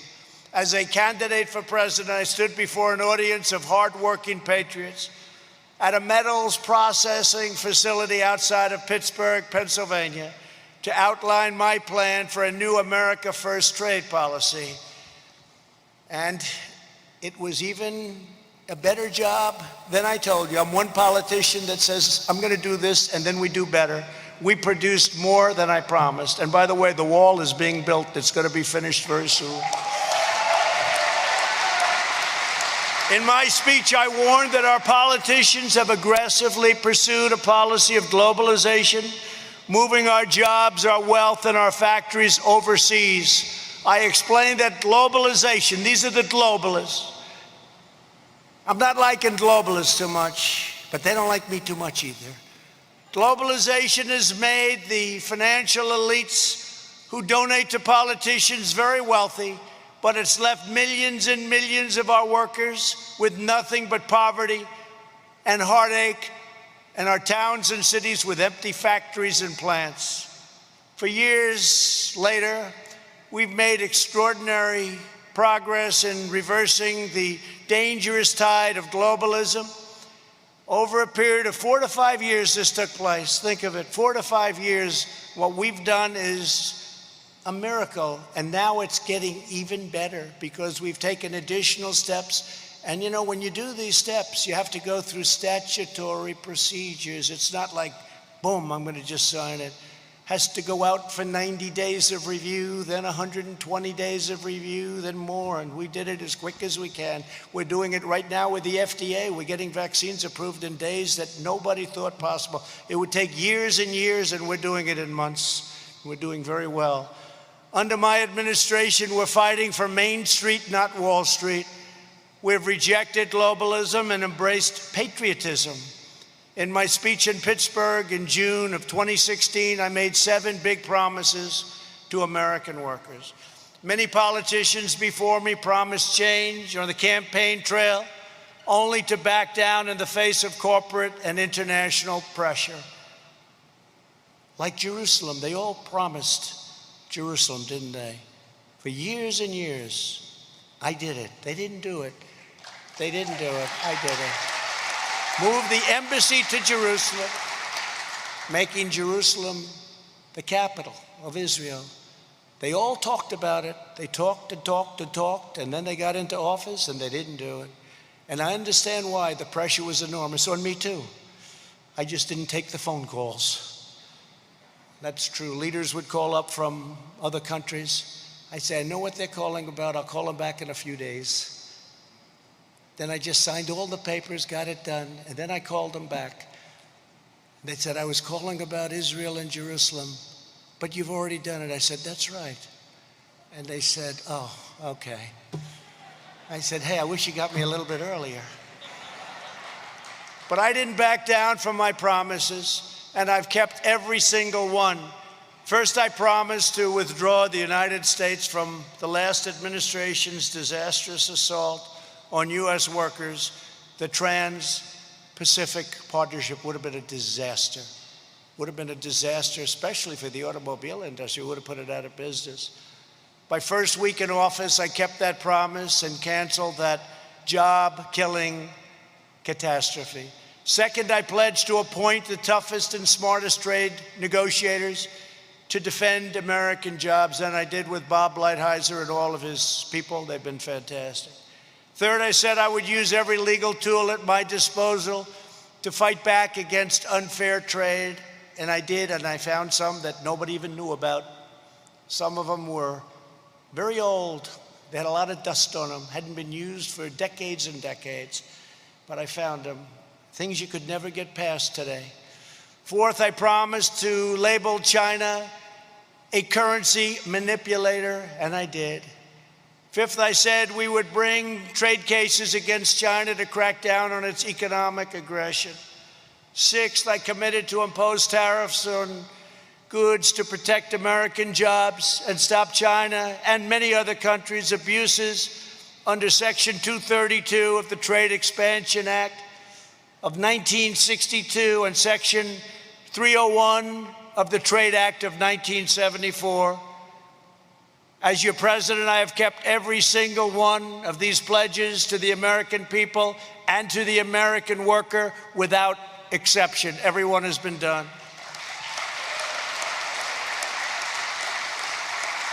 Seventh, one of my biggest promises in that speech was to replace the disaster known as NAFTA, one of the worst trade deals ever made by any country, let alone ours. Ohio lost almost 40% of its manufacturing jobs after NAFTA was signed. Half of all of the automaking jobs across the state were wiped out. Earlier this year, I finally ended the NAFTA nightmare and signed the brand new USMCA agreement. That's United States and Mexico and Canada. And all of those bad things that you had to suffer with, you're not suffering anymore, because now people and companies have an incentive to stay. They're not going to be leaving so fast. That was the biggest point I made. I want to make sure that these companies aren't leaving and the managers walk up and they say, I'm sorry, our company's leaving, going to Mexico or Canada, but going primarily in that case to Mexico. Canada takes advantage of us with dairy. Unbelievable advantage, but not anymore. But Mexico took a lot of jobs. And I said, I don't want companies moving. And if they do move, remember, you've heard it, if they do move, when they make that product, they got to pay a big price to sell it back into our country. So they have no more incentive to move.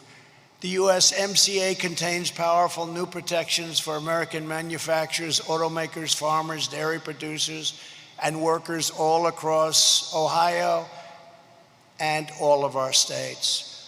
Those were key promises I made to American workers in 2016.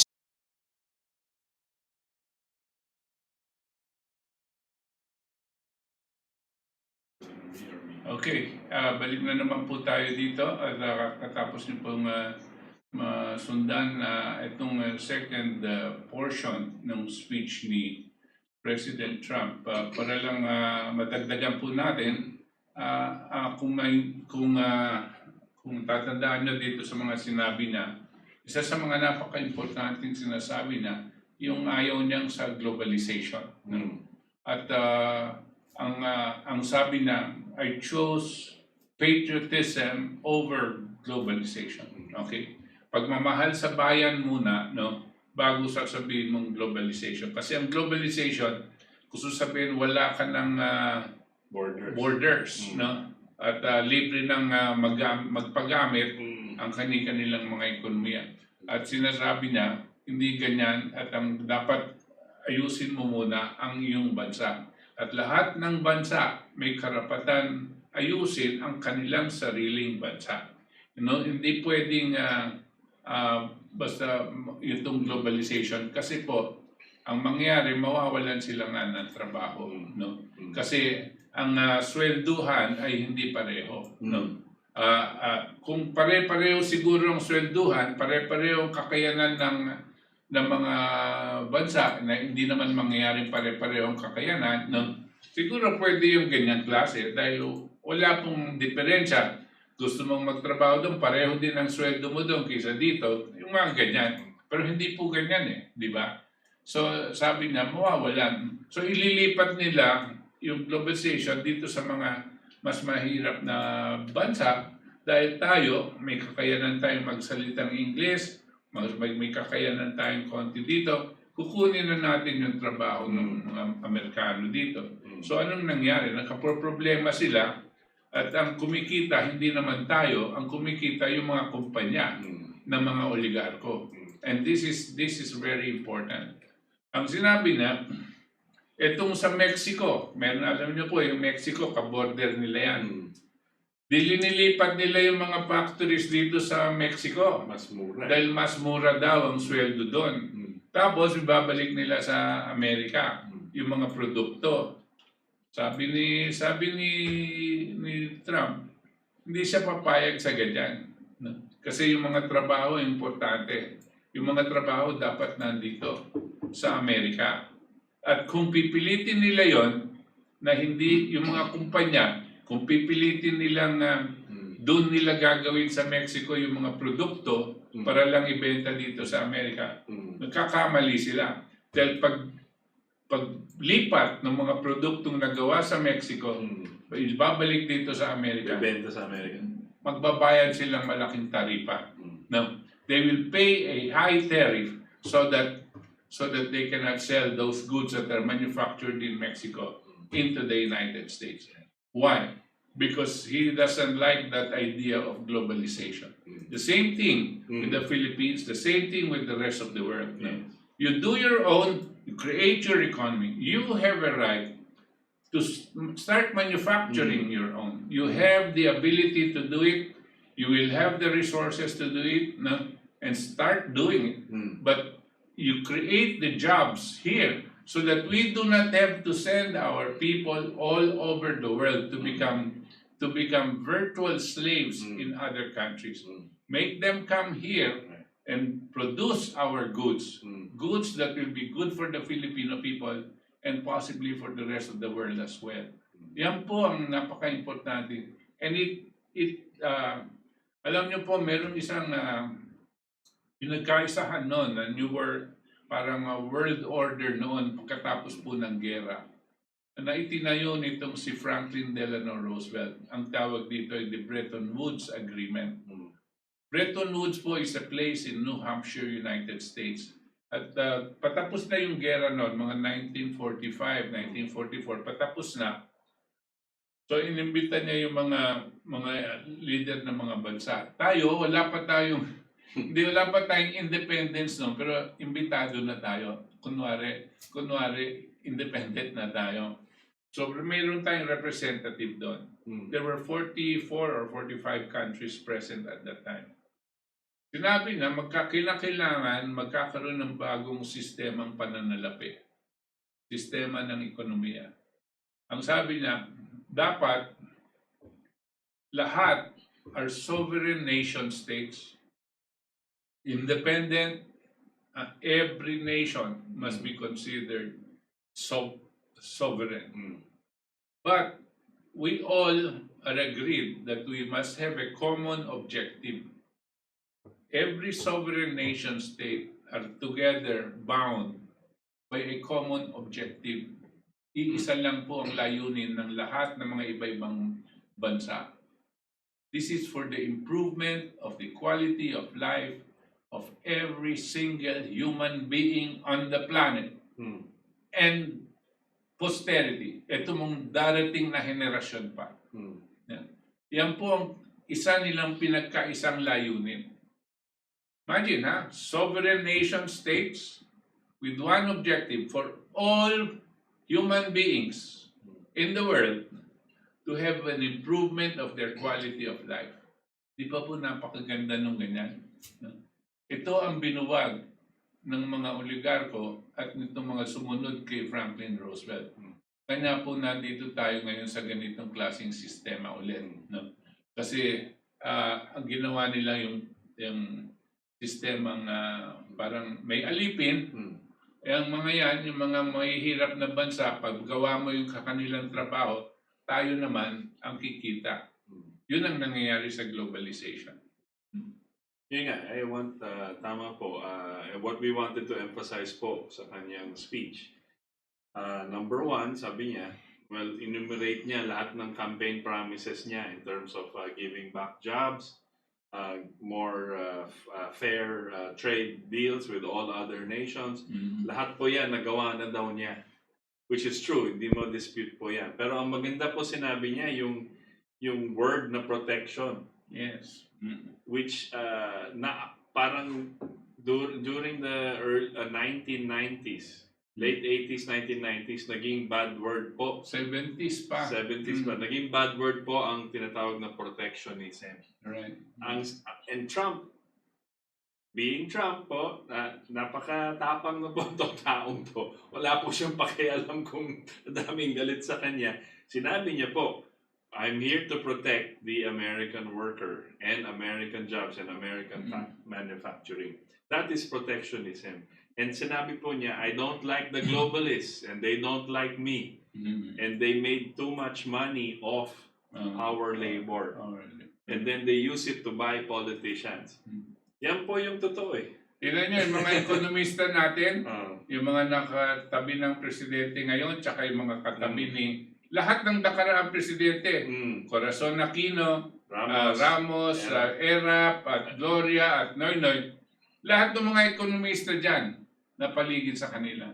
Sa kanila, free market. Ayaw nilang protectionism. Gusto nilang globalization. Yeah. Lahat po sila. No?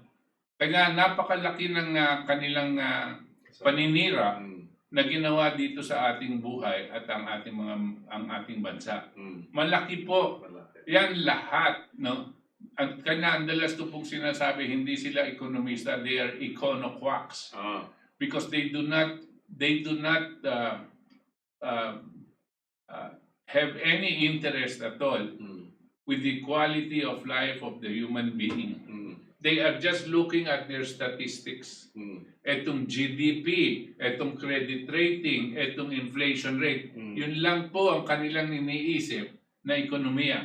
Yung gutom ng mamamayang Pilipino, yung paninira ng mga pamilya, no, yung wala sa kanilang economics yan.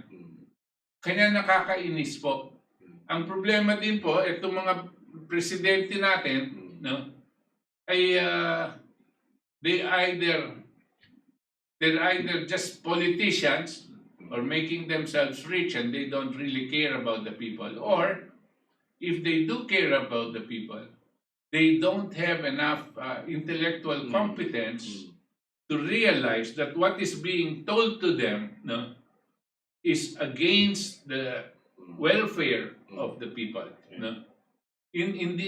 Baka hindi nila naiintindihan na talagang paninira ng buhay ng mga mamayang Pilipino yan. This is the problem we have. That's why po kami, kaya si Itos, ako at mga iba pang mga kasamahan sa KDP, no? Ito pong layunin namin, no? Magbigay at magsiwalat ng ganitong klaseng pag-iisip at magbigay ng mga ehemplo katulad mo nitong si Trump at si Roosevelt so that everybody, tayo, makikita natin how we compare to this kind of ideas, no? And when we should be doing it. No? I used to say, and up to now I say, there is a difference between just being president or being a leader. You can be president, but you are not a leader. A leader is the one who really talks about and looks for a way how to improve the quality of life of all the citizenry. Yan ang leader. At ipapaglaban mo yan sa lahat ng mga enemies of the state. Kung ang enemy of the state natin, mga oligarko, itataya mo ang buhay mo, labanan mo yan kasi ikaw ang leader ng mga mamayang Pilipino. Kung presidente ka at hindi ka leader, lalaro ka, mamumulitika ka lang. Hanggang matapos na yung termino mo at medyo nagpayaman ka o nagpayaman ng mga kamag-anak mo at mga kaibigan mo at yun na yun. Ang kalagayan ng mamamayang Pilipino, pabagsak ng pabagsak, problema na ng susunod na presidente yan. Yan ang presidente, pero hindi leader. Up to now, we're still looking for that. Yes. And hopefully, we not only have a president in Duterte, hopefully, we also have a leader. But what we are looking for in him are things that we have shown you as examples of leadership. Because it takes intellectual competence and moral courage to do what is necessary. Yan po si Trump, kanya po maraming kalaban yan. No? Dahil ang kalaban niya po, bansang Amerika, nasa bansang Amerika. Pero itong mga nasa bansang Amerika na kalaban si Trump, kalaban nila ang buong mundo. They hate humanity. They know that if they drop Trump, they can go to war, and the rest of humanity will be decreased. Meron silang depopulation move. Babawasan nila ang populasyon ng mundo sa pamamagitan ng malawakang gera. This is what they intend to do. No? And you just listen to Bill Gates, you just listen to Henry Kissinger, to Soros, and all of these clowns. No? This is what they intend to do. And the only one that is, the only person right now that is Standing standing for humanity in the way. in a way, and in the way of Yes. their wanting to do this is a guy named Donald Trump. I'm sorry to say, not even Duterte. Hindi kaya. No. But it's only Donald Trump that will stop them from doing what has to be done. No. And we want this to be something. Remember, we're not politicking. We're not politicking. We're not the politicians or campaigning for Trump. But if you have relatives in the United States Yes. and they ask you for your opinion, please don't hesitate. Yeah. Tell them that there is nothing more important than world peace. This is not politics. This is a fight for world peace against those who want to make World War III. I wanted to add lang sa sinabi ni Professor Butch. Alala niyo po, since after Marcos po, 1986, lahat ng economic policy po natin is the same. We are geared towards globalizing the Philippine economy. We are geared towards sending out more OFW para bumalik na remittance. We are geared towards not manufacturing and production, but servicing. Lahat po pare-pare. Nagpalit na yung presidente. Ilang beses na nagpalit yung presidente natin. Pero yung economic managers, ganun pa rin yung policy at lahat sila sumusunod doon. There is no break from that economic policy. So sino bang maligaya? Not the Filipino people. Okay? The presidents who sit there, they might not know what the effect is on their people. Or they claim they don't know. Or they play politics nga, sabi nga ni Professor Butch. But, yung economic managers, central bank governor, lahat nilalagay nila yung pabor sa ganitong economic policy. Globalization po. Why dapat tinatanong po natin, ba't pa tayo nag-i-import ng bigas, ng rice? Bakit pinakamataas ang bayad ng electricity? Na tayo nagbabayad pinakamataas ng electricity sa buong mundo. Nag-i-industrialize ba tayo? Is demand going up? Do you see all the factories rising? Meron bang industrial development na napakagaling ng buong mundo? Wala. Pero bakit ganito? That's globalization po. Free market po. Yan po ang policy since 1986. Maybe even a little bit before that. But until today. And until and unless po, gagawin natin drastic measures. Take back our utilities. Take back our water and energy. And then move towards industrialization. Our country will not survive. Magkakahiwalay-hiwalay po tayong lahat. That's what's happening now. So, yung sinasabi po ni Trump na I will protect. Dapat sumunod tong si Duterte, I will protect economically my people who are suffering and dying from this economic policy. Dapat yan ang kina-question po natin, yung economic policy. Hindi lang po yung mga corruption sa PhilHealth, yung mga economic policy. Kasi napakagwapo ng mga, di ba, si Dominguez, itong mga NEDA, itong finance. Ano lang sila eh. Sitting pretty sila eh, kasi walang kume-question sa kanila eh. Di ba? Pero tayo lang, ang dito sa KDP, ang kume-question po sa economic policy. Kaya ayaw na ayaw nila sa atin. But that's the most important thing we should question. Kami lang po sa KDP, we are the only party. You can check all the other parties, the political parties, the Nacionalista, the NPC, the Liberals, the PDP lang. If they have any specific economic program that will address this situation we have here, there's no one. KDP had made the proposal. KDP had made the proposal that the president should declare a state of emergency and take over all public utilities and move towards dropping the cost of electricity by at least 50% and water. And this is going to move and boost the economy. And all of those people that have lost, all of those corporations that have lost the public utilities should be redirected to industries. The industries that we need, the industries in steel industry, fertilizer industry, pharmaceutical industry, smelting plants, Transport, everything. lahat po dun natin sila itulak. Jobs, Kasi dun sila kailangan. Dito sa public utilities, ginawa nilang gatasan ang taong bayan Yes. at pumapatay ng mga mamayan. Klarong-klaro po yan. Ito pong sinasabi ko, walang pinagkaiba dito sa mga ehemplo na ibinibigay namin sa inyo.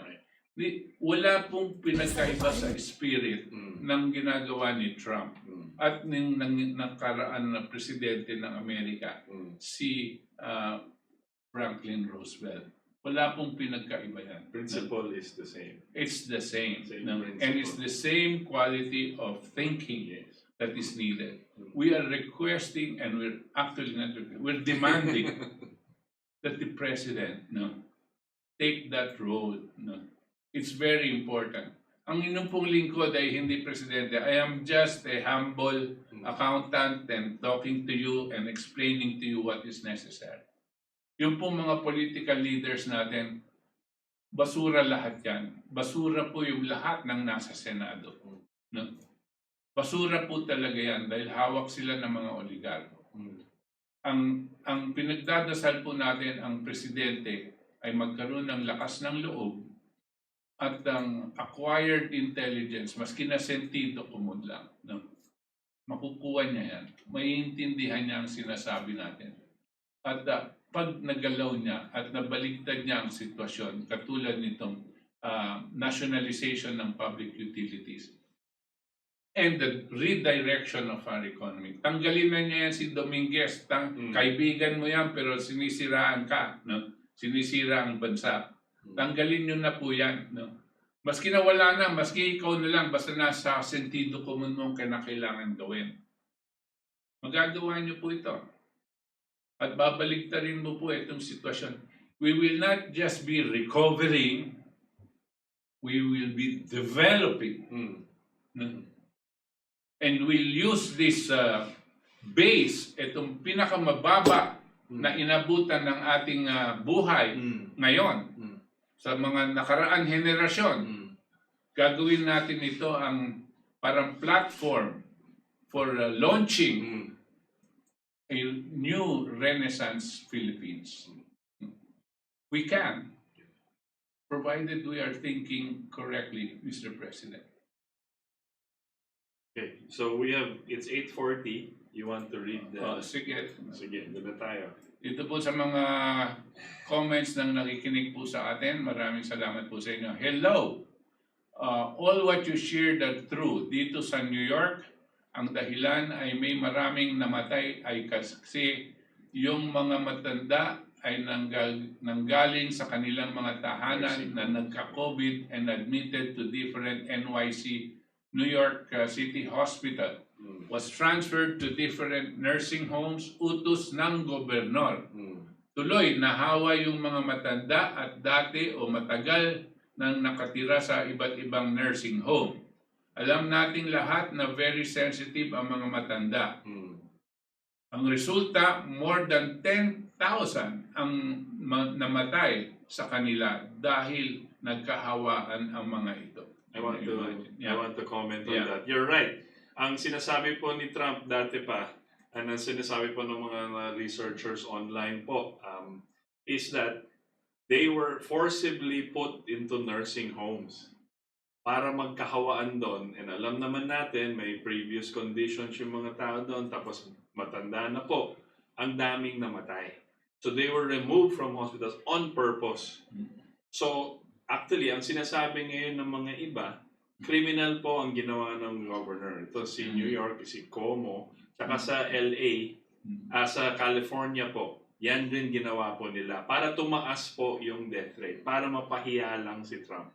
Ganun po ka-criminal yung mga But you can see how evil this is. No? This is genocidal. Genocidal po yan. it's like committing mass murder, no? By just uutos niya lang ito, no? Yes.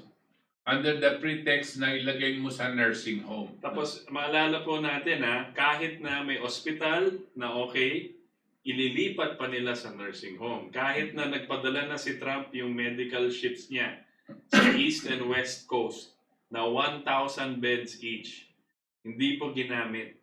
Hindi po pinapunta doon ng mga governor, mga mayor. Pinadala nila sa nursing home on purpose. Loko talaga yung mga tao. So, Frank Darlim, Butch, nice to listen to you. Bong J. Congratulations, Butch. Bong J. If that's my cousin, Bong Hoven from Pampanga. Thank you. Thank you very much, Bong. Chuck Roth. Paano naman malalaman ang mga mamayan na yan ibabakuna sa mga ospital ng gobyerno ng e-COVID vaccines nga? Baka naman i-inject sa kanilang vitamin B12 lang. Well, I also want to ask that question. Alam niyo po, ang nakakatakot, meron pong umiikot na mandatory daw itong mga vaccine na dadating. Mandatory, pipilitin po nila ang taong bayan mabaksin. At kung hindi ka nagpabaksin, sabi nila, hindi ka makakabili, hindi ka makakapasok sa eskwela, yan po ang delikado. Once you make something like this mandatory, it's very scary. Kaya ang rekomendasyon po namin sa KDP, na pagdating nitong mga vaccines, no, bago po ang taong bayan, bago tayo mag-decide kasi magpapabaksin ba tayo o hindi, kinakailangan mandatory na lahat ng nasa gobyerno magpabaksin. Lahat ng senador, lahat ng congressman, at ang kanilang pamilya, lahat ng kabinete, at ang kanilang pamilya, no? At lahat ng governor, lahat ng mayor, sila ang una-una dapat mabaksin. Hindi na buwali po kami ang maghintay. No? Manguna na kayo. At manunood na kami kung talagang mabisa yung vaccine na yan. Hindi naman tatagal. Siguro after a few months, meron na kayong makukumbinsing tao, no, na kunin itong vaccine na ito. But the leader must be the example. Kasama na dyan ang presidente at ang kanyang buong pamilya. The leader must set the example. If you want us to believe in these vaccines, you have to take it first yourselves before the rest of the people.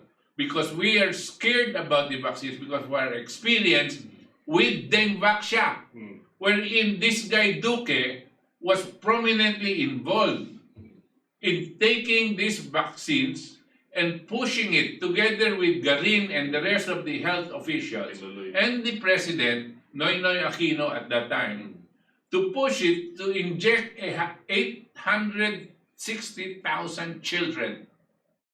And so many of them have died, so many of them have been afflicted permanently. Kanya po natakot ang tao dyan sa vaccine. Dahil eto na naman si Duque, nakasubo na naman si Duque sa pagtutulak ng isang vaccine. Unahin na po natin si Duque. Tirikin nyo na siya, maski na 10 beses, sabihin nyo, i-vaccine nyo si Duque at ang kanyang pamilya. Boy Bawang, hindi ko alam kung may basbas ng presidente o hindi niya lang binibigyan ng pansin talaga. Itong mga kumakalat na balita sa ospital kahit hindi COVID, ay COVID ang nilalagay sa record. Hindi ko rin alam kung para saan at gagawin yon. Pero ang alam ko, napakasama ng epekto sa atin kasi lalong tumatagal ang lockdown natin at hindi tayo makapaghanap buhay. Ito ay isang insidente lamang, maraming nagsasabi sa maraming lugar.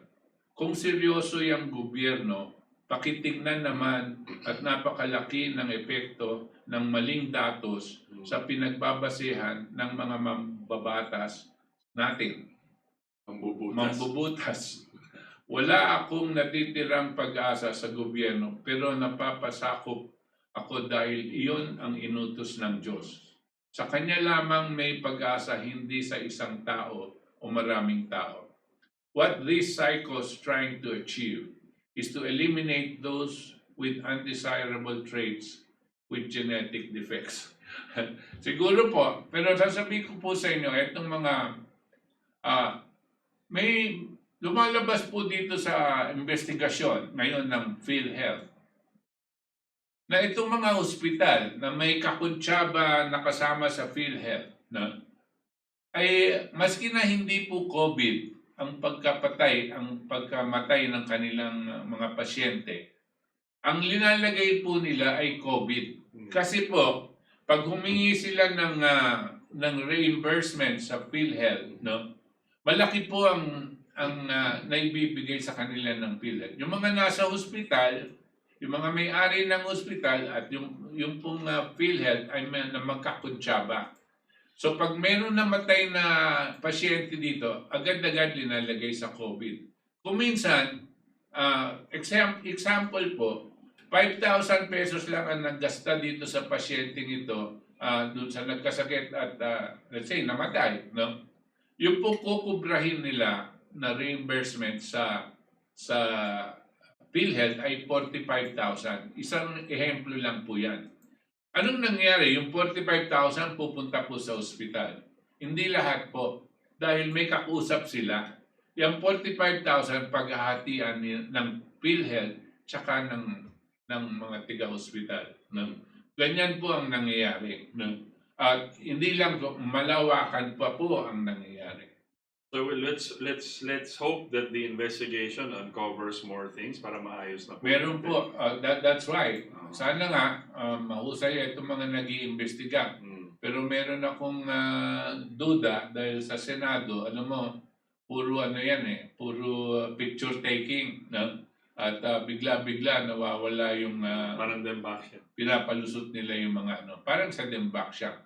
Yung Senado, ayaw nilang investigahin yung Dembaksya. Starseed Reggie ng TV2. Fauci is Draco artificial intelligence alien at in human form. COVID-19 is an alien invasion. They want the population for alien at soul spirit harvest and prevent surface humans from colonizing other planets where they are staying. Crazy but true. Thank you, Starseed, for your opinion. Francis Oblena, mga katipuneros, si Duque na lang nakinig sa WHO. Bakit kaya di masibak ni Pangulo si Duque? Yan po ang tinatanong ng buong bansa. Bakit ba, ano ba ang hawak ni Duque sa Pangulo na hindi niya matanggal-tanggal? Ang sabi nga ng Presidente doon sa nakaraan na press conference, bigyan niyo ako ng ebidensya kung ano ang ginawa daw ni Duque. Pero sa akin pong palagay, sa katutak ng ebidensya, nung pa lang si Persida Acosta na isa sa mga naghabla kay Duque sa Korte Suprema, isang katutak ng ebidensya ang linabas niya doon. Sa Dembaksya pa lang po yan. Dito po sa isa, hindi po natin alam kung ano pang ebidensya may ilalabas ng mga ibang tao. Pero alam niyo po, absence of evidence is not evidence of absence. Dahil wala kang ebidensya, hindi gustong sabihin na walang nangyayaring krimen. Dahil hindi mo malabas ang katawan ng pinaslang, hindi ibig sabihin na walang pinatay. Ulit, absence of evidence is not evidence of absence. Teofilo Rosendo, good evening po, si Sir Butch at Sir Itos Valdes, God bless po. Rufy Virata, hello Rufy, I agree but would rather be with the US than with China. simple choice of which system is better, democracy or communism. That's up to you, Rufi. No, there is no way you will side with one versus the other. When the two collide, you better not be in the Philippines because the Philippines will be the battleground. I want to add also, I think I would rather personally have the Philippines develop the system and economic, a sovereign economic policy so we can improve the lives of Filipinos, regardless of which country we support. Yeah. Okay, Villanueva Jr. watching from Tuba, Benguet. Magandang gabi sa iyo. Cesar Soberano, mabuhay ang isang matatag at patriotikong KDP. Freddy Oredina, profit comes from good economy. Healthy people moves the economy. Therefore, healthy people makes profit. That works in China, kaya tutulong na sila dito. Humans are the manpower to move economies. That's correct. Humans are the engines of growth. LVE Kabebe, good day to all watching from California, USA. Magandang gabi sa inyo. Freddy Oredina, Trump new trade war will fail. Another coming by tendance WeChat. This will also fail. Point against the deep state. Nia So, watching from Baguio. Thank you, Nia. Thank you from all the people in Baguio. Si Ver Archivido, bakit po laging nakaschedule na maputol ang programa ng ating katipunan ni Butch Valdes tuwing 8:30 p.m. araw ng linggo sa DZXL 558 XM. At minsan po ay hindi na ibabalik. 8:30 pa lang, tapos na. Ayun ang hindi ko alam, Ver. Maybe we should check with them. Because ang usapan natin 7 to 9 p.m. Baka naman yung technician gusto nang umuwi. Kanya muna puputol sa DZXL. Because naka-simulcast po tayo dito sa Katipunan Channel tsaka sa Radio DZXL. But we can ask them. We'll ask them tomorrow. Ofelia Lasso Achuela, watching here, California, USA. Alfredo Alredina still hold on to Trump when he said talking to China and Russia is a good thing, not a bad thing. His presser today, he said in his press conference today, he said North Korea talks is still on. He knew trade war with China is a failure. He is playing the deep state. Pulling out of troops in Syria, Afghanistan, VFA is a good thing. Also, the NATO fund cutting issue. Pompeo is an ex-CIA and a deep state. He, China, and Russia are talking of peace and development. QAnon, Alex Jones, Bannon are anti-China. Maybe China is a bait for deep state to drain the swamp. Okay, Win the Corpus, happy Sunday. Mabuhay. Thank you, Winda. Reggie Maloy on Avenido. Good evening, Sir Butch and Sir Idos. Rod Voigt Pariabras. Magandang gabi po, Sir Butch, Sir Idos. Inip na ang bayan. Bakit hindi pa i-take over ng gobyerno ang ABS-CBN at ang banta ni Duterte na kakasuhan niya ang dalawang waters companies? Bakit wala ng paramdam? Magkano ang dahilan? From Subic, Zambales, watching you always. Thank you, Rod Voigt. Well, we're asking the same questions. Ang gagawin lang natin, pukpuk lang tayo ng pukpuk para hindi makalimutan ng ating Pangulo ang kanyang pangako sa taong bayan. Adriano Flores, magandang gabi ka, Butch, Itos, Esteban Pagtakhan. Good evening, Sir Butch, Sir Itos Valdes, Alfredo Redin again. China, Russia started transactions in yuan rubles 2014. Petrodollar dealings now nosedive between China and Russia currency transactions. Speech yesterday included children has amazing immune system and no eviction. The North Korea peace summit will continue. Reggie on Avenido. Sa atin nga yung mga OFW walang natanggap yung at yung mga displaced workers di na nasama sa SAP dahil ang dole daw na nabibigay pero wala pa rin. Dapat talaga kunin na ni Duterte ang tubig, kuryente at transportasyon. Dan bienvenido. Maraming salamat po. RJ Avellana, mabuhay ka rin, RJ. Beth Ariola, good evening po. Scheherazade Alonto, good evening po KDP. Thank you for your tireless lecture and history from the Roosevelt era up to the current events. Very informative and relevant. Thank you, Scheherazade. Dang Lisa Rondo Turay. Magandang gabi po. Dapat po talaga gobyerno lahat niyang mga kuryente, tubig at lahat ng projects. Walang kailangan may mag-ari. Doris Valdes. Magandang gabi, Sir Butch. Sir Itos from Singapore. Thank you, Doris. Marie Uishi. Sir Butch, mabuhay kayo ang nangguwapo mong anak. Salamat, Marie. Bakit yung anak ko lang ang Salamat gwapo? ng marami, Marie. Okay, Nelly Siatasara. Magandang gabi, Sir Butch. At ito, salamat sa magagandang turo ninyo tungkol sa ating bansa. God bless. Scheherazade Alonto. Oh no. Ano yung oh no? Alfredo Oredina Pasar, Philippine Car Manufacturing Program, PCMP, Tamaraw Fiera, Cocofed, Sakbayan ng DMG Volkswagen. That's right. Noong panahon ni Marcos, yan po ang mga minamanufacture na natin. Alfredo Oredina, Dr. Lieber, arrest was a money trace going to Wuhan lab, international lab mostly funded by Bill Gates, and China government has nothing to do with the nCoV-2.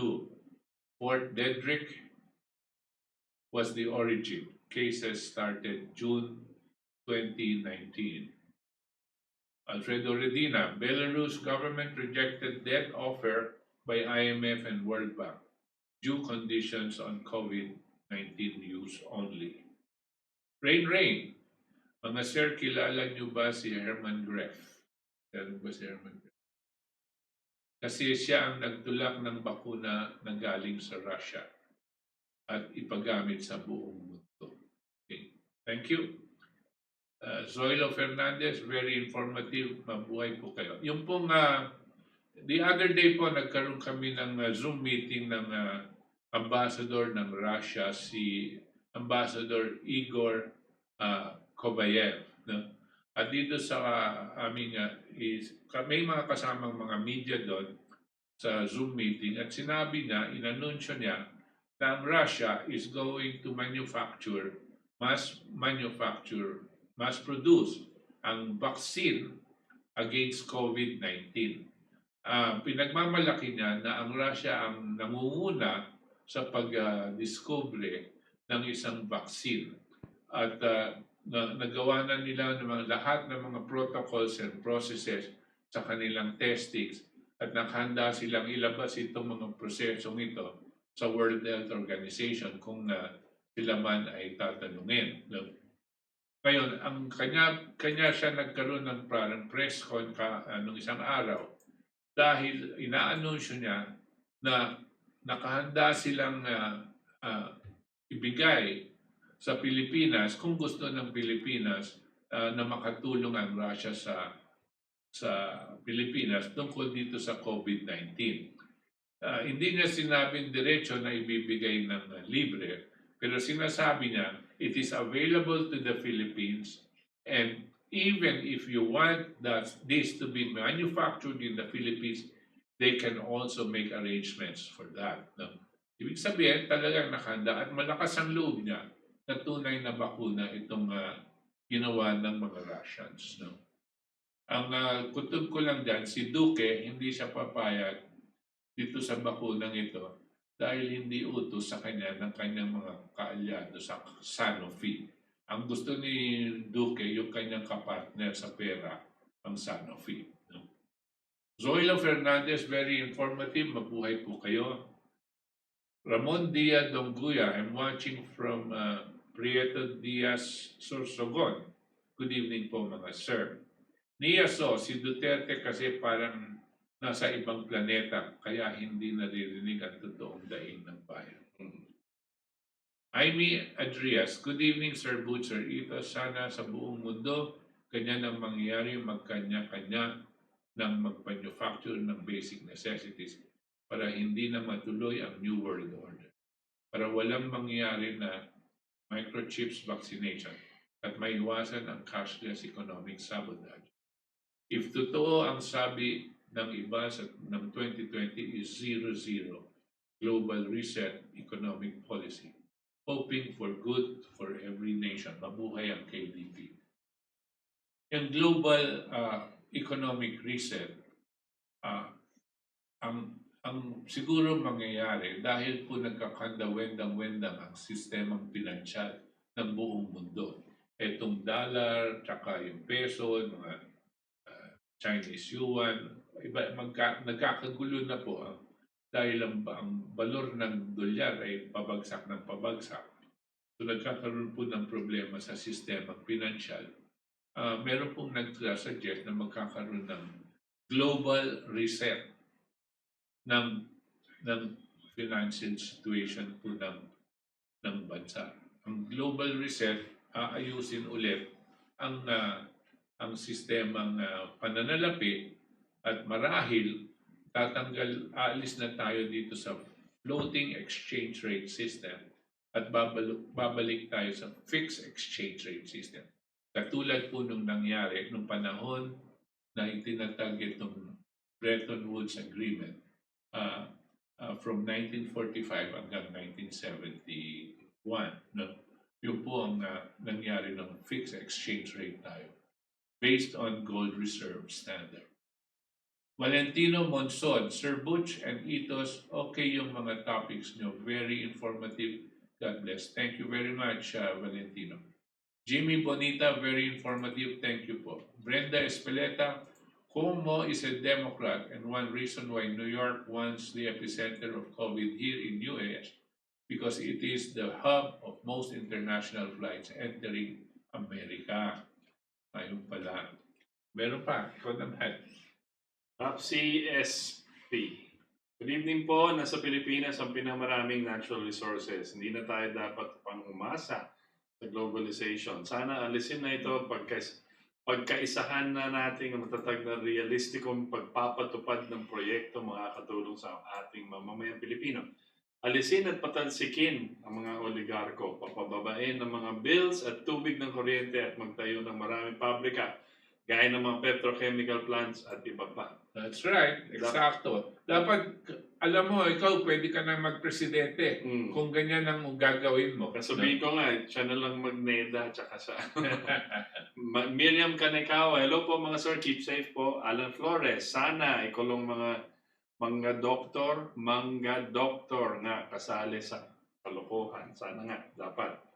Okay, that's it. 9 o'clock. Okay. So, ito po, sa katapusan po ng ating programa ngayon, ng ating Katipunan. Maraming salamat po sa kanyang pagtangkilik sa amin ni Itos. No? At every Sunday po tayo lumalabas ang ating Katipunan. Every Tuesdays, Thursdays, and Saturdays, andyan naman po tayo kasama naman si Toti Casino at si RJ Havillana.